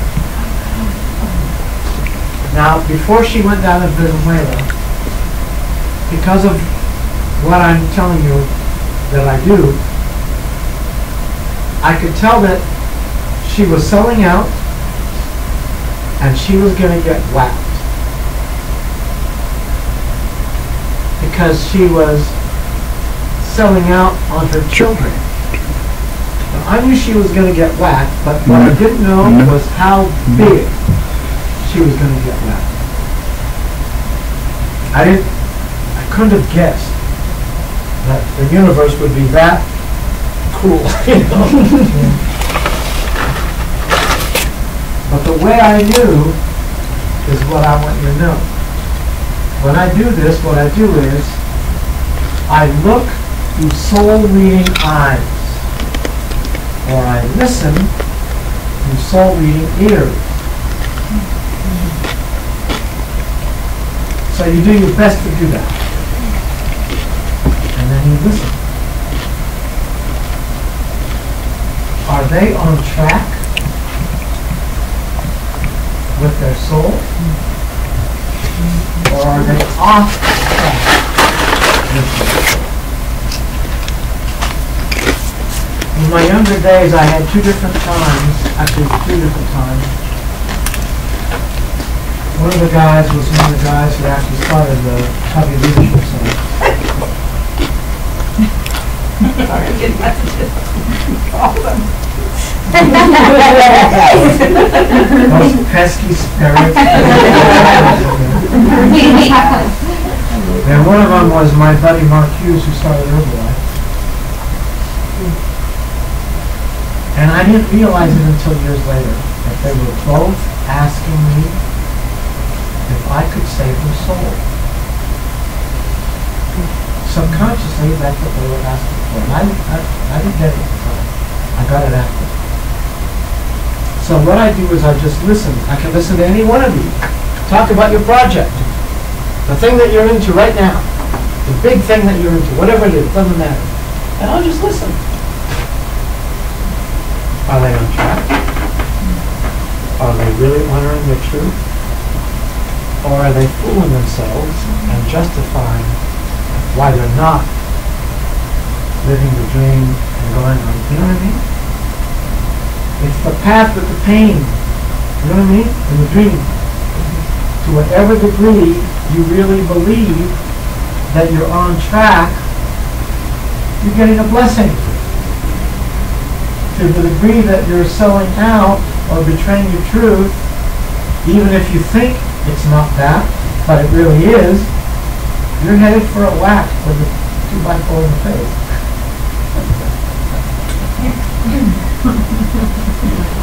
All right? I don't know if you said how to put this. Yeah. I know you said though a lot of the times when we're on the way to the blessing that we get like those things that help us like tax 360 blessing. Are those things considered lessons or are they just like lesson precursors? Does that make sense? Well, you're just kind of doing semantics. Have you been through Spirit? Yeah. And you saw the chart I gave where I said, before you make the commitment, you'll be tested. Yeah. And then after you make the commitment, you'll be tested again just to verify that you really are serious about this commitment. Okay. So the tests you get before the commitment are challenges that arise so that you get more frustrated. When the teeter gets so frustrated that the pain gets 1 ounce bigger than the fear, the teeter totters, and now I'm committed. I'm so sick and tired of this. I'm going to make a solid commitment, and I'm not going to put up with this crap. And make a solid commitment. Then after you get tested 1 or 2 or 3 times, and so you could call that whatever you want to call it. You could call it lessons or challenges or whatever. But it's just a process of getting you to finally get back on track for real this time. And you can talk about your love life, talk about your money, talk about anything. That's the process going on every single time. Okay, so the question would be, if you're frustrated, does that mean you're on track? Well, that's a much higher perspective to look at it from. Like, when I do the dream and the pain and the path and all that, okay? I try to clarify for people, even though I don't hear all the time, that, like NLP says, the map is not the territory. I'm drawing a map. It's a simple metaphor. It's not to be taken as literal truth. It's a metaphor. Okay? So, yes, from a very high perspective, all the anguish and pain that you go through is perfect. Perfect. Your soul, you're in good hands. You're heading there. It's like that scene in the movie, Defending Your Life, when he goes, guess how much of your brain I use? 48%. How much do you use? 47? No, 3. Right? And then he explains to him, he goes, well, how many times have I been to Earth? He goes, approaching 30 or something. And he goes, is that a lot? He goes, well, I was there 6 or something, you know what I mean? He goes, I'm the prince of the universe. He goes, no, don't worry about it. There's people who've been there hundreds of times. He goes, oh, okay, not with me. So yes, in a very high perspective, your frustration, your anguish, your pain is perfect. You're on path, but for the purposes of a symbolic metaphor, every time you're off path, it hurts. Now, it's perfect pain because it's leading you, even if you don't get it this lifetime. When you transition, you'll have some other opportunities. Okay? So yeah, you're perfectly on path no matter how off path you are. One way just works and one way doesn't. It's not good or bad, right or wrong. And one way is more fun. That's all. Acknowledge. Could those frustrations and pains also be repeating lessons that you just have demanding you learn it, and that's always so frustrating? Always. Okay. Always.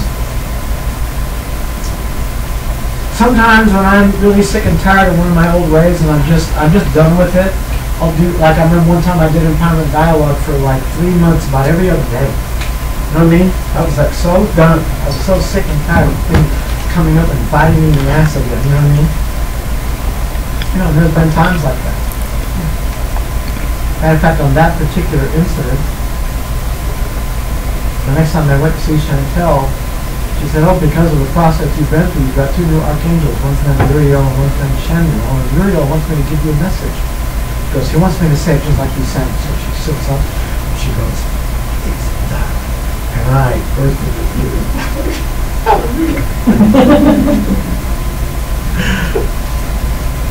So I just got a unique perspective on this as I've been rising the higher ground, and people are sharing with me things that used to trigger me. I'm realizing it's all of a sudden hard for me to remember going through that. So for me, all the frustration, and all the pain, and all the feelings that came up, like now that I'm on the other side of some of these things, they're actually gifts. Because if I can tune in and access those, then I can go back to that place so I can be with that person. Yeah. Just like when parents forget how it was to be a teenager and they can't connect with their teenagers. Yeah. Great. Acknowledge. I don't remember how the quote goes, but there's a quote where the guy says, those people that upset you the most, they were your teachers. And the day you said, I'm not willing to put up with this, you graduated from their class. Okay, Tricia. Do you have like a list of indicators for a blessing, like looking for a blessing or a gift in somebody else, and like, you know, how long it'll take to shift it from one to the other with particular clients, or is it like a soul reading you do, like if you do this it'll take this amount of time, things like that? Personally, I have a pretty good sense of timing. You know, when Margot wanted me to tell somebody's 5 years and all stuff, and I did Eric for her and said about this much time. Often people come up to me and say, you know, we just got married, and if you listen carefully to your guts, most of the time when people come up and say that, your gut doesn't get excited. If you really listen and tune in, most of the time. But oftentimes when people come up and say, I'm getting divorced, you'll notice that your gut goes, oh, congratulations. It's been coming for a while. You know what I mean? So I have a pretty good sense of it, although that's not something I've yet learned how to teach you to do. If I can figure that out, I'll do my best to share it with you. Then a question to kind of go with that, because I've spoken with some people who've gotten married and they say how their spouse got this like crazy injury right after. Is that a manifestation of them really not wanting to get married?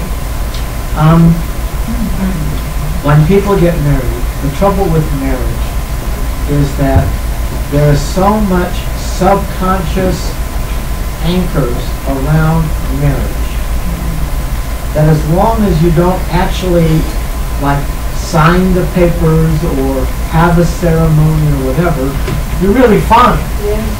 But the moment you actually do all that stuff, all of your subconscious crap about what it means to be married comes to the surface, and now you both can turn into, just raving lunatics.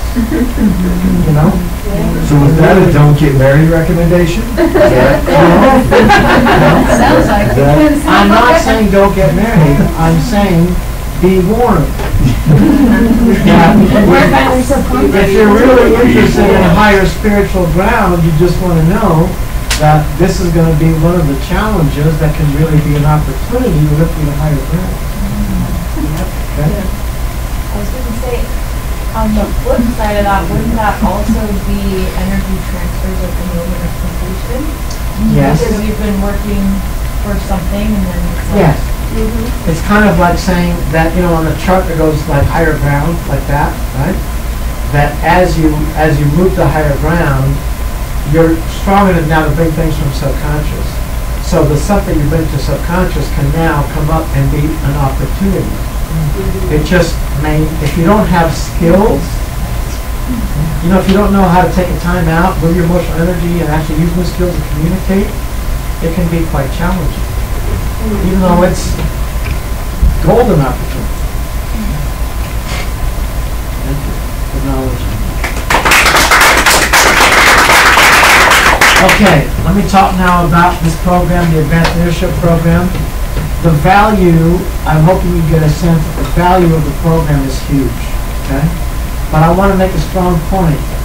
The time and energy and requirements of this program are like way less than movement to mastery. Not even close. Okay? So I'm going to pass these out. These are the benefits. Oh, Brian. Well, let's see. Would somebody in the class have good printing? I need someone to print stuff on the board. Lisa, come on up. So pass these around. Okay. So I'm going to move into mastery people first.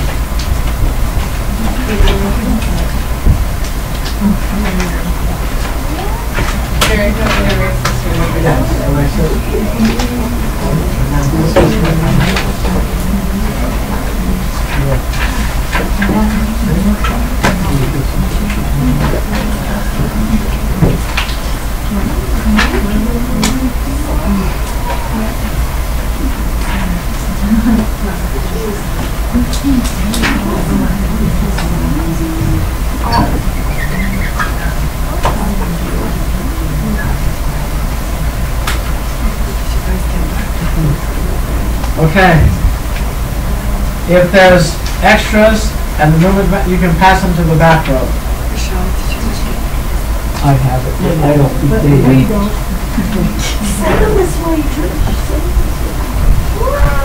So let's go over the benefits first. In the summertime, we do canyon cookout outings up one of the canyons. This last time, we went up to Spruces and found a vortex of energy. It was kind of interesting. Some interesting stuff up there. Every Advanced Leaders Program, I do a special outing with the leaders. We go someplace like Homestead or East Canyon or someplace. We do an overnight kind of a thing. And usually on that particular night, I do an advanced version of the metronome exercise. And the people who were there this year can tell you it was an amazing night. Does everybody know what the metronome exercise is that we do in Magical Realms with the Sacred Self? No. Do you remember how I would get you in small groups and you had squirt guns? And you're supposed to listen to the energy of the group. And it's like a metronome. Click, click, click, and then someone talks. And if the group stays centered, then the energy gets higher and higher and higher and higher, right? And when I did it this year with the coaches, within very quickly, the energy was through the roof. And we only did it for like an hour, maybe an hour and a half, something like that. So also, special training for the people in this program, because like, we'll do stuff like, the thing with Ron Millen or Chantel or Lori or Paul, Grace, different people, so the people in this program get special training from those people. There's a once-a-month meeting with me before Movement to Mastery on advanced level topics, and I already handed out to you some of the choices of topics. By the way, if somebody in this program has a request for special topics, you just have to let me know what your request is, and I'll consider it and bring it to the group. Okay? One-on-one, focus on a few in Movement to Mastery to be their coach. And presence and presentation. Choose either 3 social guest events or produce your own Breakthrough Saturday after your Movement to Mastery Breakthrough Saturday. Okay?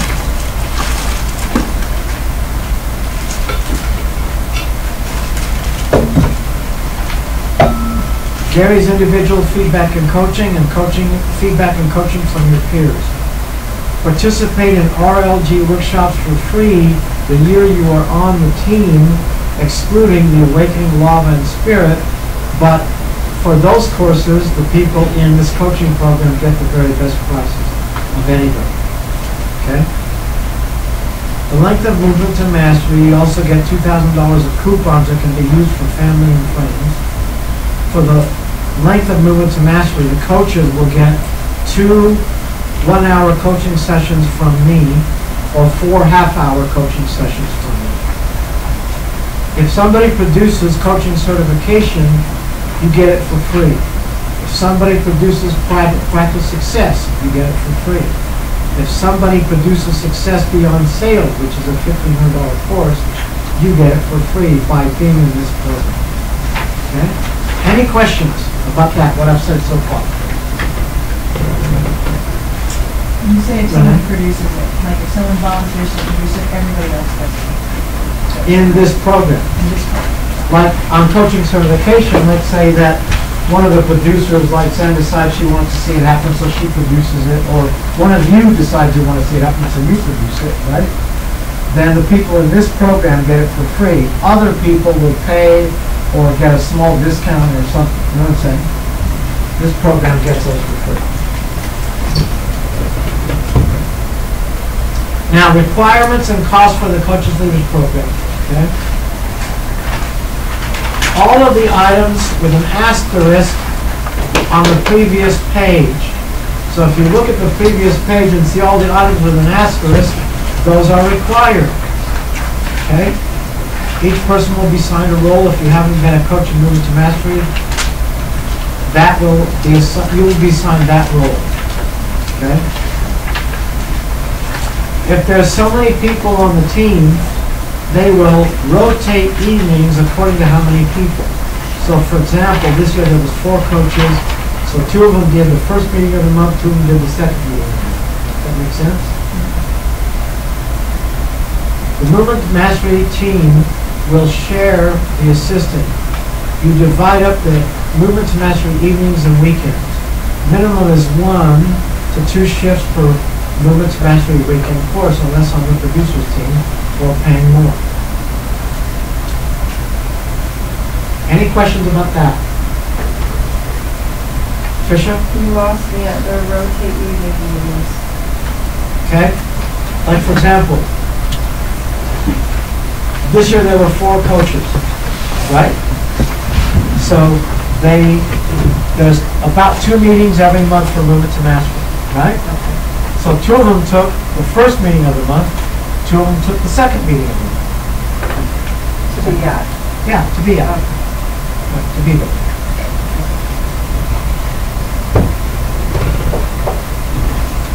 Now, minimum shifts is 2 shifts unless you are paying more or on the producer's team or setting up a speaking engagement, then the minimum is 1 shift per course.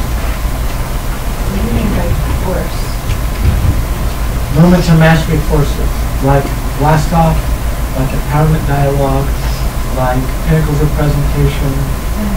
Which ones are the shifts? Like Oh. Wednesday night? And Like Saturday? Relationships course, Wednesday night, Thursday night, Friday is It's 2 shifts. 2 shifts and Saturdays.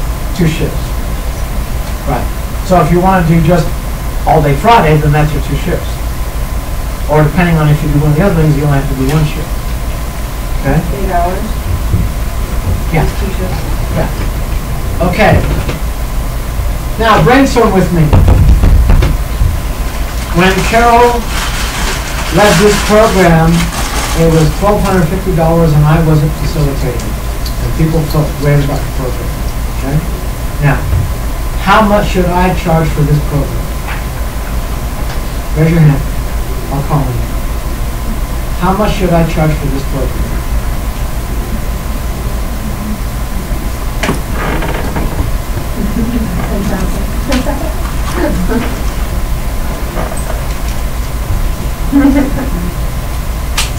Nobody raised their hand, that's what they're saying.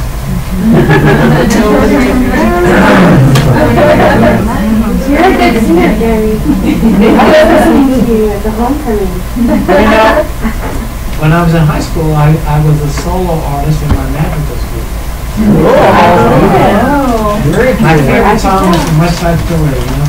Be who knows, there's something to indicate I will be right. There you go. Huh? Is that Tony singing that? Yeah.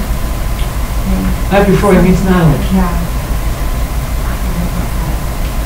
What should I charge for this program? I said 10,000. That's one person's vote? Dollar.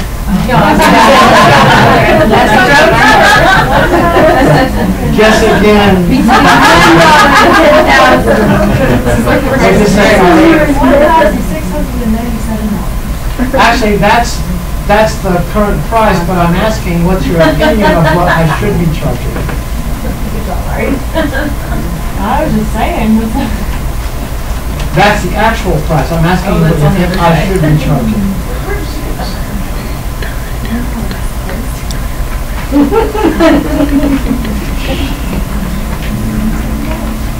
mean, that would depend on how much help you want for moving mastery.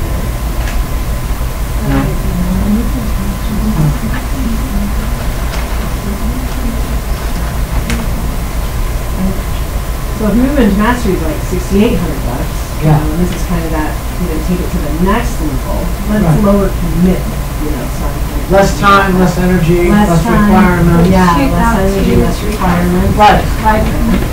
Huh? 5 grand. Okay, thank you.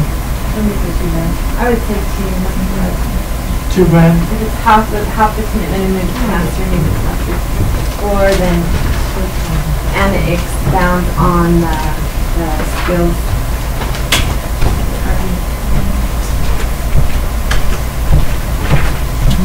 So I want you to look at the cost on that handout My charger. and notice that if you'd rather do money, you can do money. If you'd rather do time, you can pretty much do enough things on this list that you can basically earn your program and get it down to next to nothing. I want you to recognize that. Sorry.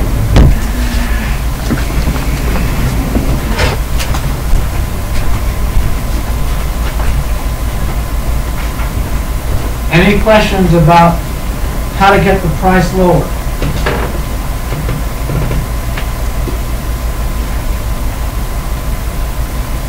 Lisa? Maybe I need to decide about that, but I said, any questions about that cost page to see how to get your program lower?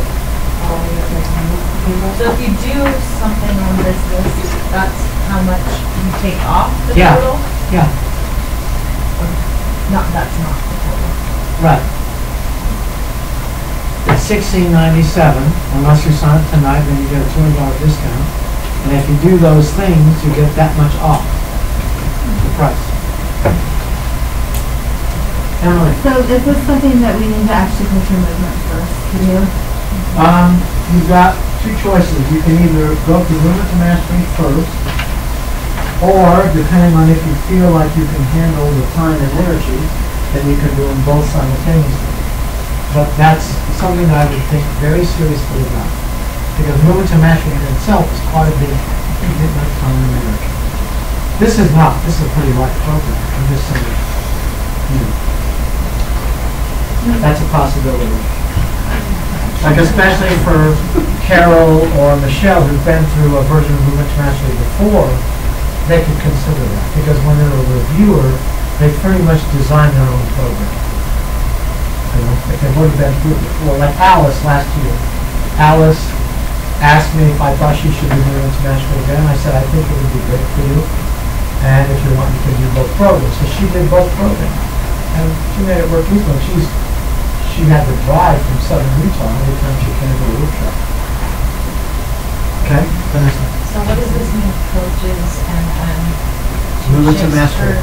Course? Movement to mastery coaches. So I still don't know what that means. That means, shall we? Like, you get $750 for doing what? 2 shifts per course. If you come to the relationship course and you put 2 shifts in, and then you come to empowerment dialogue and you put 2 shifts in, and you come to whatever the next course is, you put 2 shifts in. Oh, and you can do that. If you keep putting 2 shifts in, then you're going to get that much off your price of the program. In other words, you'd rather put in time than money, then great, put in time than money. Okay, all right. Is that for like the 2 shifts per course, is it for all of the workshops throughout the year, or is it only for the required ones, like the blast talk, there's 2 other ones, empowerment dialogue and Pinnacles. It's for all of the courses that are not just required, but the ones that are like magical realms and relationships, okay? It's not required for the ones like Spirit or Lava, which are in the premium ultimate program. Is it required for all the different, like all the blast offs and all the relationships, or is it just one blast off, one relationship, and then one magical box and the other 3? All of them. Although, I do want to say that the people in that program, I'm quite a bit more flexible with them than I am with the people in the program. Because I notice in Movement to Mastery, a lot of my job is to put people through the practice. And then the coaches program, they usually have things like agreements down, and so I tend to be more flexible. Okay, Elisa? So,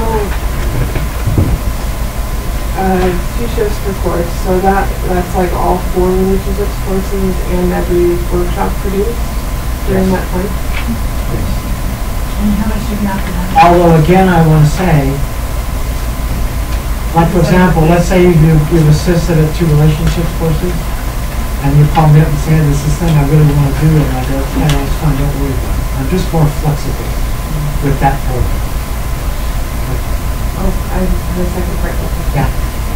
So, let's say I show up and I help with registration and I make sure that the roster is correct. Can I jump into the course after I'm out with shifts? Of course. I don't want to. You have to understand that cross roles, the people like Brian or Jeremy or Alice or Sonia or Ennis or Meade Stedman. Do you all remember Meade Stedman, the tall blonde kid? You know what I mean? Those people, if they chose to, could do every workshop again.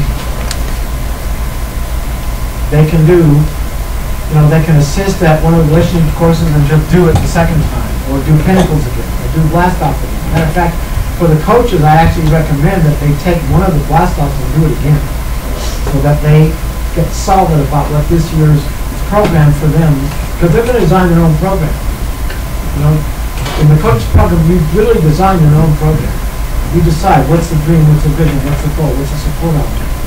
You interview each other. You know what I mean? Like that. Well, when does it start? Same time when the mastery starts, meaning you can sign up in January? Excellent question. Okay. If you sign up tonight, then your first task in this program will be to do the Breakthrough Saturday. And I'm already doing that. Well, great. So, easy. Now, in order to be in the coaches program, you have to do Breakthrough Saturday. But if you're not in the coaches program, you can do Breakthrough Saturday if you want to, but you don't have to because it's an option for Movement to Mastery. Okay? Is that clear? Is that clear about that?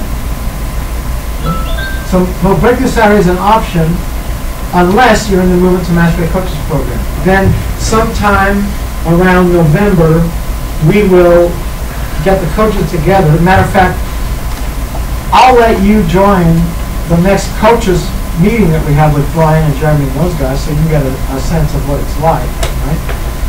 And you will get together and then decide how you're going to divide up the team and, you know, all that stuff. You'll get all your ducks in a row. So that by the time blast off happens, it's set, and then you're off to the races. Okay? So it starts with the Breakthrough Saturday. Well, Breakthrough Saturday, see, look, next week on September 6th is the graduation for the Movement to Mastery program. By the way, all of those of you who are next year's Movement to Mastery, I would strong recommendation that you should do that. Okay? Absolutely. Okay? That's a hell of a night. I mean, I'm not kidding. Even these guys who are sitting here don't understand how important that's going to be for them. They'll get it that night, and they'll get it for the next month or two after. Okay? Actually, the next year after. Next Thursday night, September 6th. Okay, that's the graduation. Okay? On the calendar, if you look at the calendar, the next meeting for the people in Movement to Mastery that are going to be doing Breakthrough Saturday is going to be September 20th. And then with all the purple meetings, like September 20th, October 4th, October 25th, November 1st, November 15th, those meetings are set aside for this group to design, facilitate, and enroll for their Breakthrough Saturday. Now, if one of the teams actually feels like they got it handled before the two scheduled dates, they can schedule a Saturday like November 3rd or October 27th. They can schedule it sooner if they feel like they've got it handled. Okay? Typically, it takes them a while to get it handled, so that they feel like we got it handled. This is the course we want to do. We got, you know, like that. Okay? So, if they're choosing into it, hey Brian, do me a favor, get me a roster for Movement to Mastery and a yellow magic marker, so I can have them yellow out their name if they're planning on being a part of their Breakthrough Saturday. Okay. Good. What was the question somebody asked? I asked, so it starts with the Breakthrough Saturday, Yeah. the coaches program. Yeah, on September 20th. Oh, that's not a Breakthrough Saturday. Yes, it is. It starts in the training. That's when they get together and design and train Oh, okay. for their Breakthrough Saturday. Okay, got it. Right. Any other questions? Michelle? Okay, so if I want to do lava and I want to do this, that's way too much money for me to come up with right now, so where should I put my money then? I got it. Excellent question. Okay. Thank you for asking. If you are right now making payments for either Movement to Mastery or Awakening, okay, you won't start your payments on this until after that's complete. Okay, that's not my deal, so I understand. Okay, so for you, I would say whatever money you want to put toward lava, do that, because that's payments, okay, right? And then what we'll do is we'll get your checks for the coaches program, but I'm not going to cash your checks until we see how much time you put in. If you earn the $750 for putting in 2 shifts and all, then I'm not going to cash those until we see what's left over, and then when it's left over, I'll cash it. That makes sense? Yeah. So it's not an either or, it's an and. Unless you've got the money and you want to pay up front and just have it done with, then yeah. Tricia? And I kind of have a far out there question, but can I start marketing for the Breakthrough Saturday now, or does it have to have a name and a context and everything first? Actually, it's a very wise idea. One of the biggest pitfalls people have with Breakthrough Saturday is, like everybody, they resist enrollment, and then it gets to the last minute and they realize, we don't have enough people. Joanne? How could she start enrolling if we don't have a date or no? She just puts on there, Breakthrough Saturday. Movement to Mastery is going to produce this great one-day workshop. Right? Yeah, well, there's dates. Unless, there's possible dates unless your team decides to move it up. But that's okay. And the time is flexible too. Well, no, the times are set. There are guidelines on how to do it, which I'm going to teach you on September 4th. Okay? Good. Do you have a roster, buddy, that you can talk about? I'm gonna print it out on your computer. Okay. Go ahead, Marty. I was going to ask, I think that we had mentioned this earlier when you did give us a definitive answer. Okay. Are we having to stay in our teams, or can we choose our teams, or how's that working? Actually, it will depend on how many people are going to be in Breakthrough Saturday. Let's say a lot of people choose out, and there's some people left, and there's not enough people for 2 teams, and you just combine and make one team.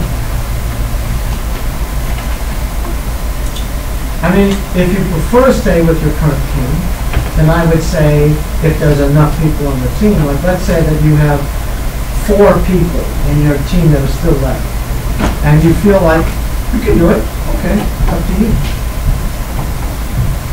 If you have 2 people and the other team has 3, you might want to combine them. I'm sorry, I'm just really confused with like, is this something that not the new movement people are doing? The new movement people have to do movement to mastery first. Okay, so I don't need to be worrying about what you're unless they feel like they want to do both simultaneously. Okay, so I'm talking about the Breakthrough Saturday though. I'm not in a group. No. The Breakthrough Saturday, they voted that they would let you guys attend those meetings if you want to, but you're not the one that's going to be producing it, or enrolling for it, or facilitating it from the room, or doing your dialogue breakthroughs. These guys are. But we can come for You can come if you want to. For the Saturday? Yeah. Well, you can sign up for it. It's going to cost, I can't remember $40 or $50. Oh, so that's not part of the whole, that's not something we do for Black Hawk Weekend? Nope. Okay. That's extra. Good. Any other questions?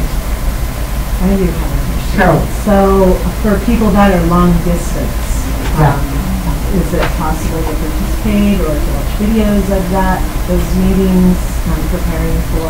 Last year, Alice, because she lives in southern Utah, she did almost all of it over the internet, right?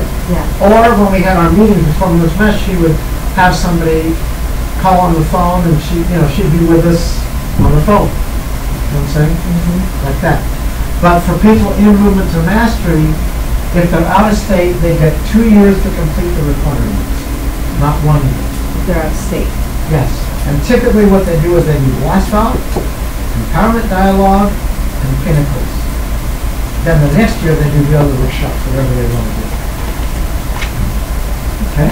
That makes sense? Okay. Now,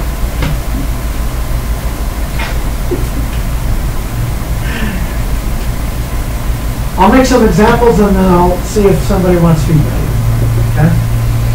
So, Shell is a really good example of somebody who doesn't need much support. Right? She pretty much has accountability, stuff like that down. Okay? So for her, now, she could use it to catapult her influence and her business. Okay, for her, it's not a question of needing it. It's a question of how good can I stand it. Because the coaching program, the advanced leadership program, would shift the trajectory of her future.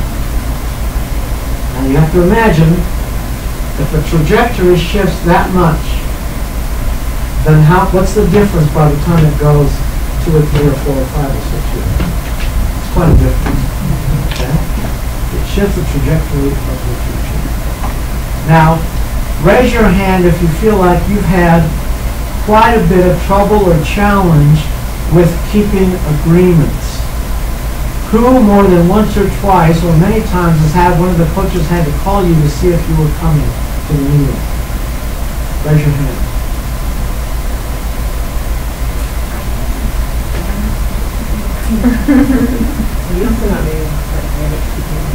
Yeah, you've better this year than last year. I've missed. Huh? I've missed the meeting, but the coaches haven't had to call me. I mean, they were pre-excused. No, I've called you or the coaches. And got excused? Yeah, Okay. but still, I'm not.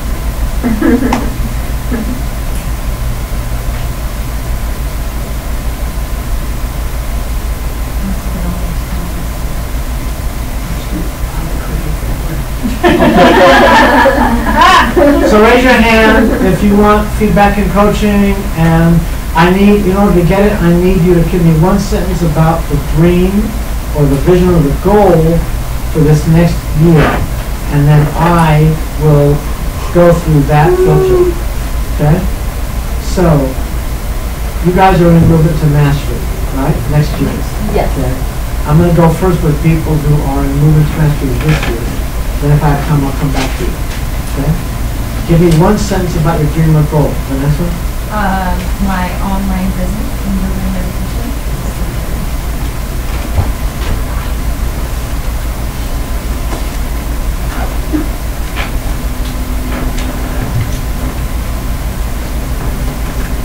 Okay.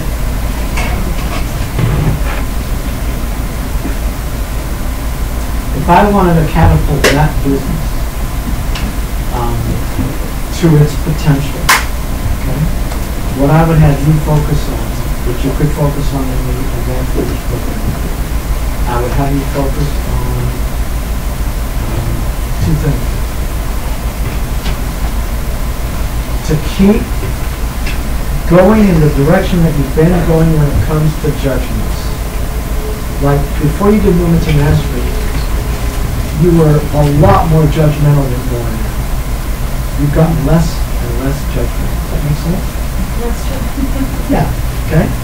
So I would have you keep going in the same direction. Like keep learning how to be less judgmental. Because even though you learned that from your family when you were very young, you don't understand the way that judgmentalness plugs up the holes in the bucket. It dampens your personal power, which means that whatever project you're focused on, it doesn't have the power it could have. Does that make sense? And the other thing is I would have you keep going in the right direction of being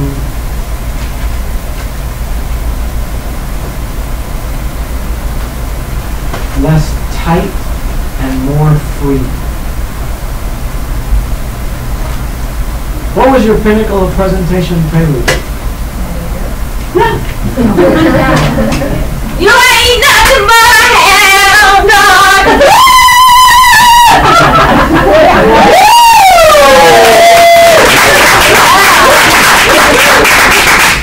Yeah, the advanced leadership program would really support that in happening even more than it's happening in Movement to Mastery.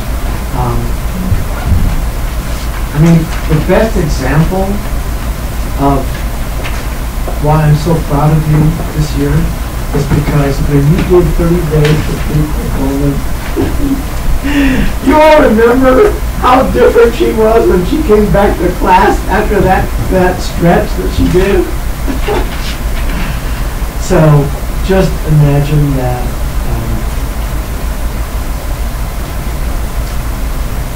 that the coaches program will basically just keep that momentum going, and it will significantly up your odds in this business, but it will really be any business that you focus on. Okay. Acknowledge it. Somebody else, who wants to mention it first? Okay, Mike? Like goal would be to get some clarity on how to go to the next level with my business. I got to increase it. Give me 2 or 3 sentences about what the next level looks like. The next level for me looks like adding some more people to my organization, getting more involved on the ground floor of land development. There's some things like that maybe, and then making some relationships with investors, that kind of stuff. What do you think gets in the way? What would you say is one of your old ways that gets in the way when it comes to like potential clients or investors or people like that?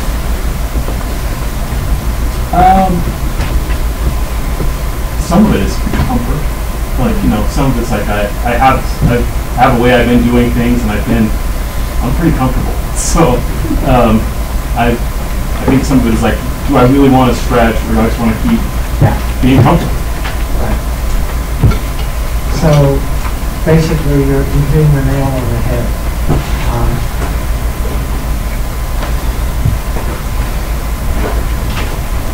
Because from early on,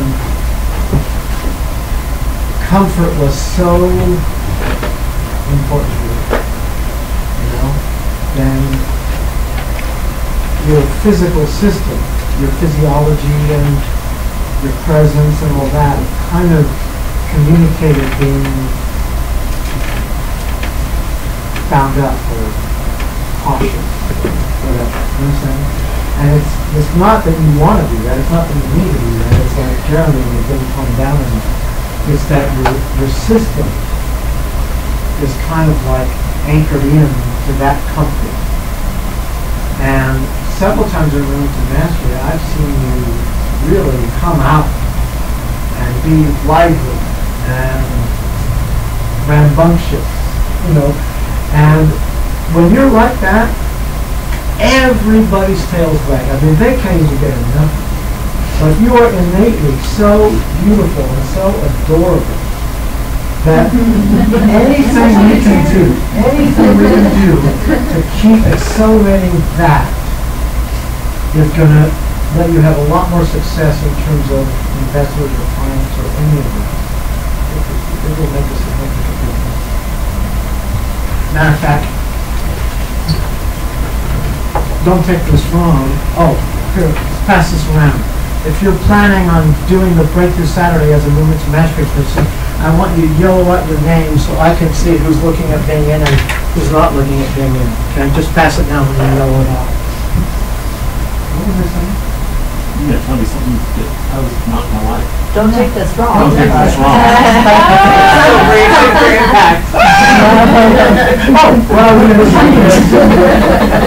Because you and Jeremy are really good examples of people that as a human being, you actually have more potential than I do. I mean, that's saying a lot, because I've got a lot of potential. You know what I mean? So I would love to have you as a percentage client, because I believe that if I got a hold of you, you'd be making it. And I'm not trying to proposition. I'm just letting you know. And I'm just saying the reason why I can say that to you and not most people in this room is because I see where you're headed. I see what you can do. And for you, it's just that you don't need it. It's a question of how good can I stand it. Acknowledge. By the way, one of the side benefits is that she'll love you even more. Okay, who else? Raise your hand. Okay, Ari. So my goal for next year is to continue with the intention of living life at 100% and attracting in a man that's also going to be on board with that game plan. Yep. We're getting there. Getting wide open. Part of why I'm so proud of you is because, given my situation, I identify some people. Most people, I don't know how many of you know what it's like to fall in love with somebody and then get rejected by it. That's not an easy thing. But from the very beginning, even the first night when you came to Applebee's and were like I asked him out, he said yes, right? Like, I knew what was going to happen. But I knew that this was excellent news because it was the prophecy. It was the prophecy of what's coming and what you deserve. I swear to God, if you could see what I see and what you deserve, Jaw's really not even on the map. You know what I mean? He's a good picture of what's possible, but he's not what you deserve. You deserve a whole lot more than that. Okay? So,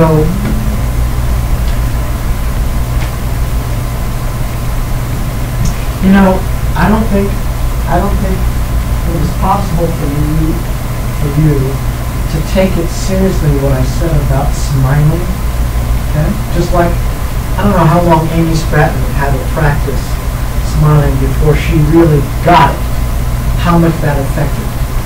But when I look at fundamental dominoes, it's like there's always something in the system that can affect everything else. Okay? For you to, like, I had 3 of you come up to the front of the room during Pinnacles, and I said, now watch them just stand normal. Now watch them smile. And the whole room was like, whoa! You know what I mean? So, smiling is a big part of it, but there's also some other things that are very similar to that, that basically loosen up your armor so that the beauty of your heart and the magnificence of your soul just comes out. If I could anchor in that level, and then if you go to a dance anywhere, any dance, you would be blown away. You'd just be standing there, and they beat my leg with a stick.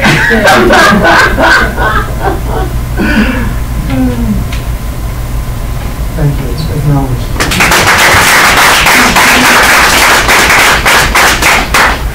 I'm also very proud of you because of the way you played this year. And just, you know, the best reflection of that is the people you got to be with. Only the people who really go all the way can pull that off. Everybody else is, oh, what will they say? You know? Well, they could change their life. You know? I love watching you during the awakening when, you know, one of them was having some moment. You'd be like, okay, somebody else, raise your hand. Mark.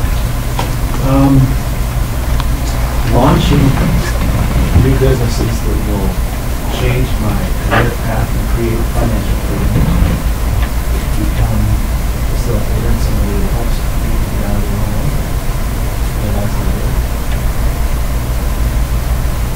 One thing I love about this year for you is how much it changed your self-concept. You know, like when you were first talking to me during Blast Up, you know, trying to decide, and I had to go, look at the choices here, you know what I mean? Okay. And you know, you were just so cute.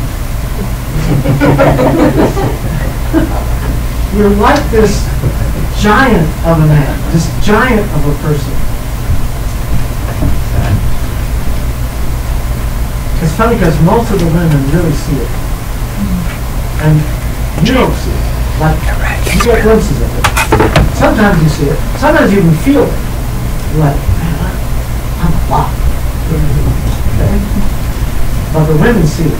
They see how bold and how delicious you are. How delicious he is, Gary. For you, Gary, that means everything. What can I say? I'm a sucker for cute ladies.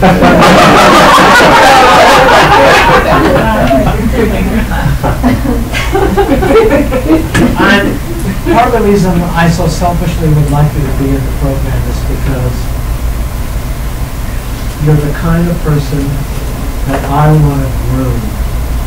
There's a few of you in this room that I want to groom to be facilitating away from these podcasts.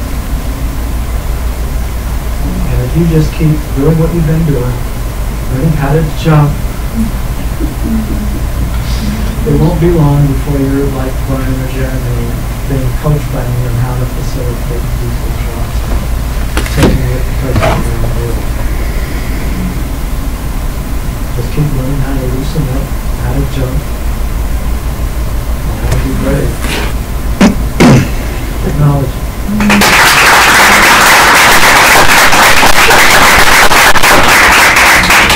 Anybody else? Okay, Justin.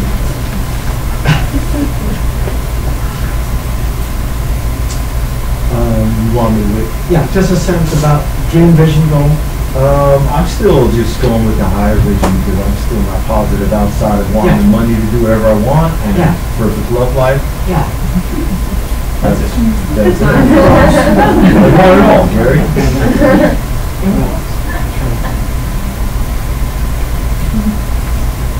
You're another one of those that is like such a giant and people recognize him.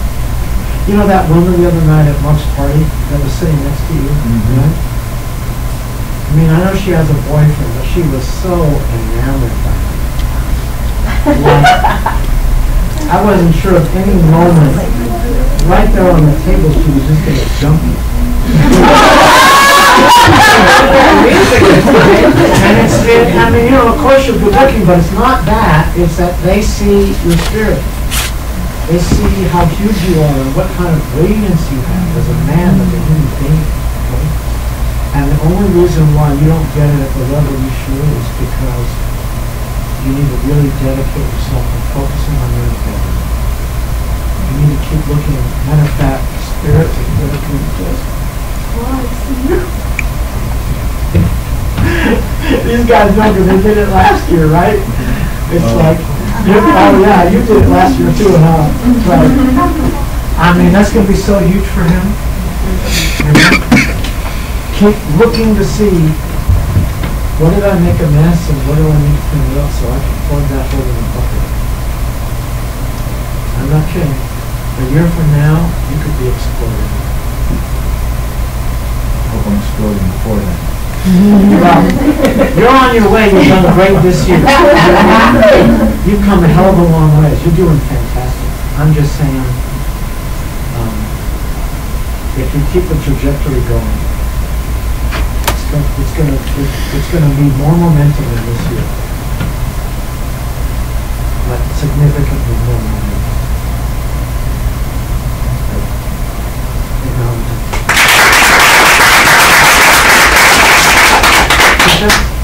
I want to increase my sales and my influence.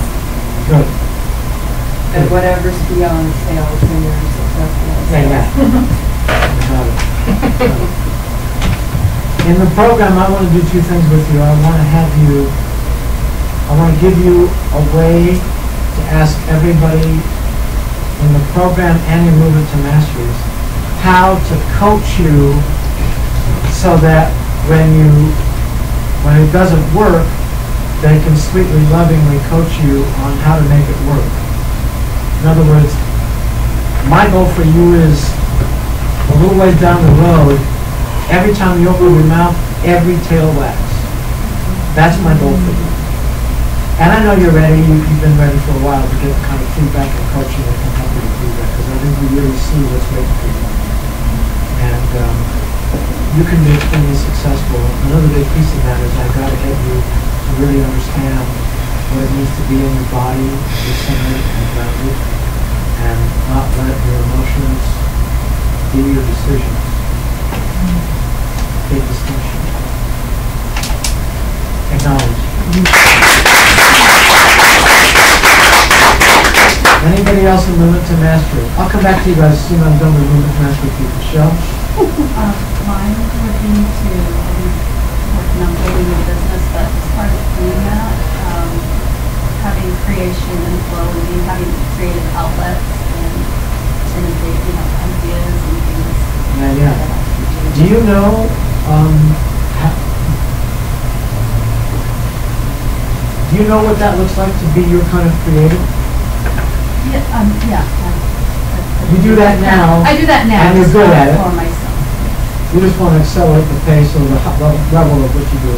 Yeah, that as well, yeah, doing it for myself as well as maybe expanding some of the areas that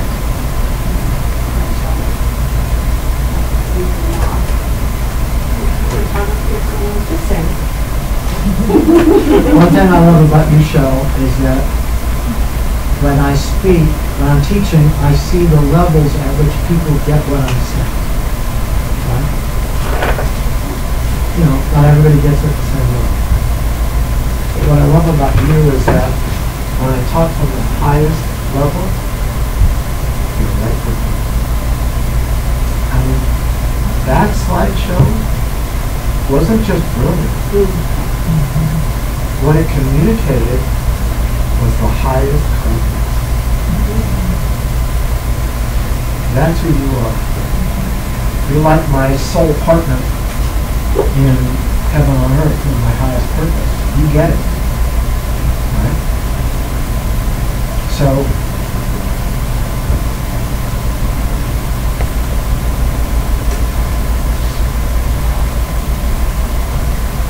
the main thing I would have you focus on in the advanced leadership program is I would have you focus on letting yourself out of the box. Right from the... you remember my speaking too? Nope. I'm speaking right from right now. I don't remember anything about the ritual. But when I look on a soul level, what I get is this phenomenal, light, sparkling, atomic bomb energy of love. You know, this little girl who's just, all right. And then when she got scared, she just opened the box. You know? and that creativity, which is like unbelievable love and light, just need permission to come out of the box. And you've already done it a lot. You've come a hell of a long way. Even in your awakening, you were just fine. And now it's just a question of how good can you stand? How out of the box can you be? There's actually quite a few people in here that can give you some good ideas and suggestions.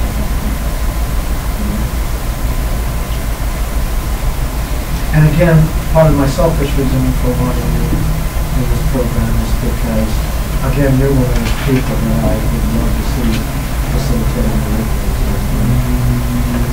It's okay if it's not your thing. I understand that. You're the kind of person I look at. Acknowledge.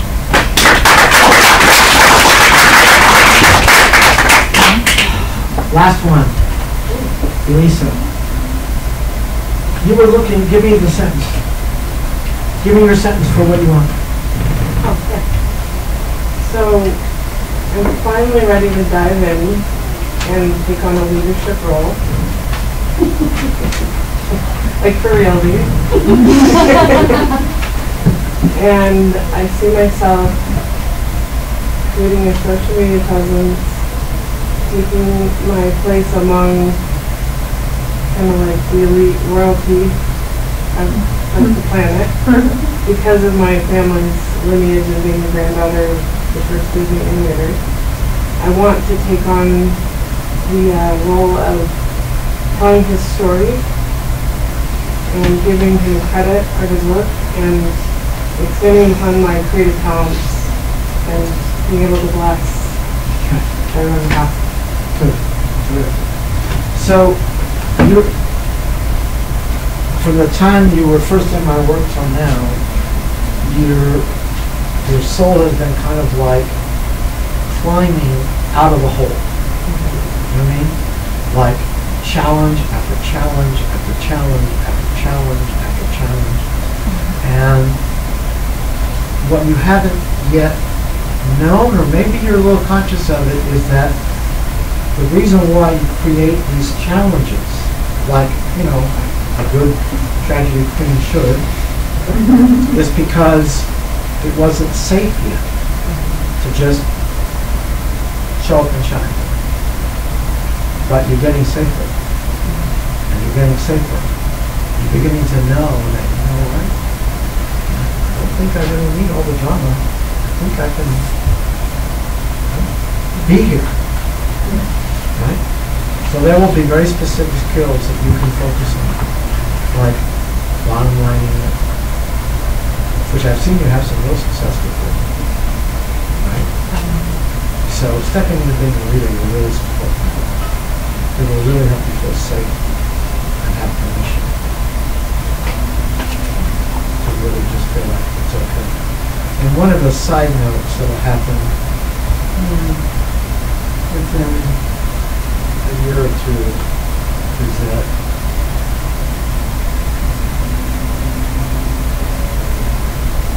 real men will start to come into your life.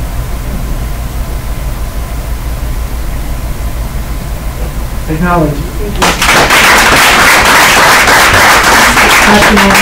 Yeah, so how would I gauge or you gauge if I'm ready for the advanced leader program and some people do movement to mastery again, and what's the benefit of I would say for you, it would be better to do movement to mastery again. Yeah. Yeah. But I think by the end of the next round, then you'll feel like, yeah, I can do it. Good. Thank you.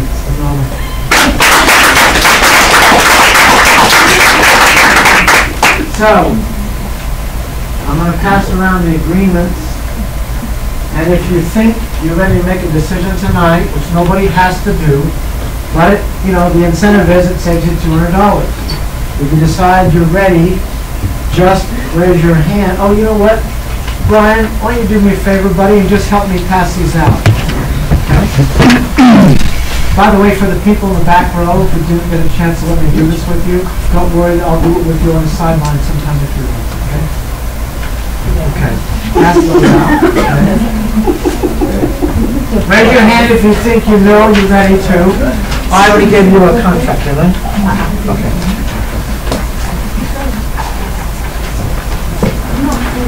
Raise your hand if you think you know you're ready, and I'll give you a contract. And he'll give you an agreement.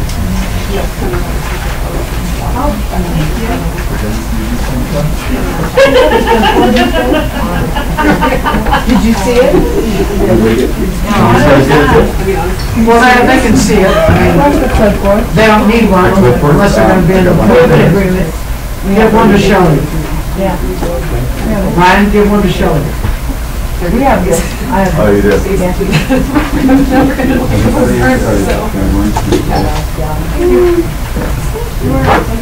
Where's the clipboard? You like the clipboard? Give it back to Brian.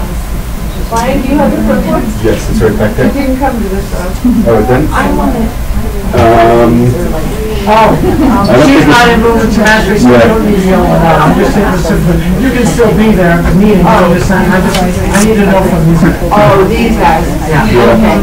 All right, thank you. Yes. Yes. Here. Yeah. So when's the deadline of deciding I didn't yell my head out, but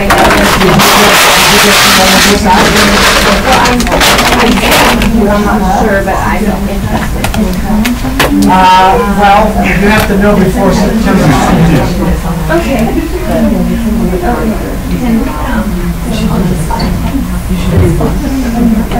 Any questions before I wrap it up?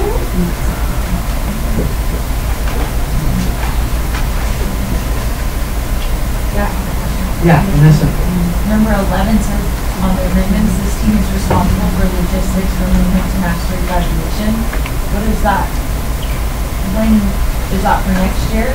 Yeah. And then what day would that be? And being We don't know the calendar. We don't know the calendar yet. Part of the logistics means that you have to be here, or Like for example, your graduation is next Thursday night.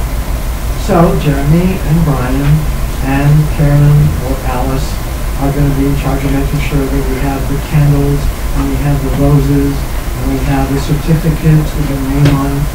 I just don't know if I can agree to that.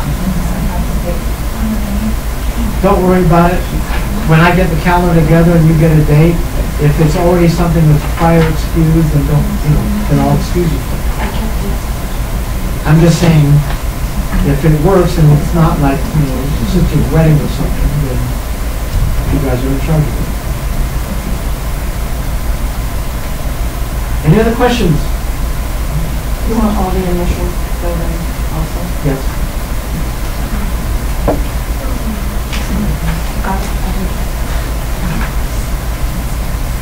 If you have any other questions, I'm going to go to Applebee's. Raise your hand if you'd like to join me, and you're more than welcome to join me if you have questions or concerns or considerations or anything, so I can see who's willing to join the team, okay? Do me a favor, just raise your hand if you want to join me at Applebee's. No expectation, of course. Okay, Shelley, Lisa, great, terrific. If anybody has any questions or considerations before you leave, do me a favor, just come up and grab me privately, okay? And do me a favor, and on the way out, acknowledge 2 people before you leave.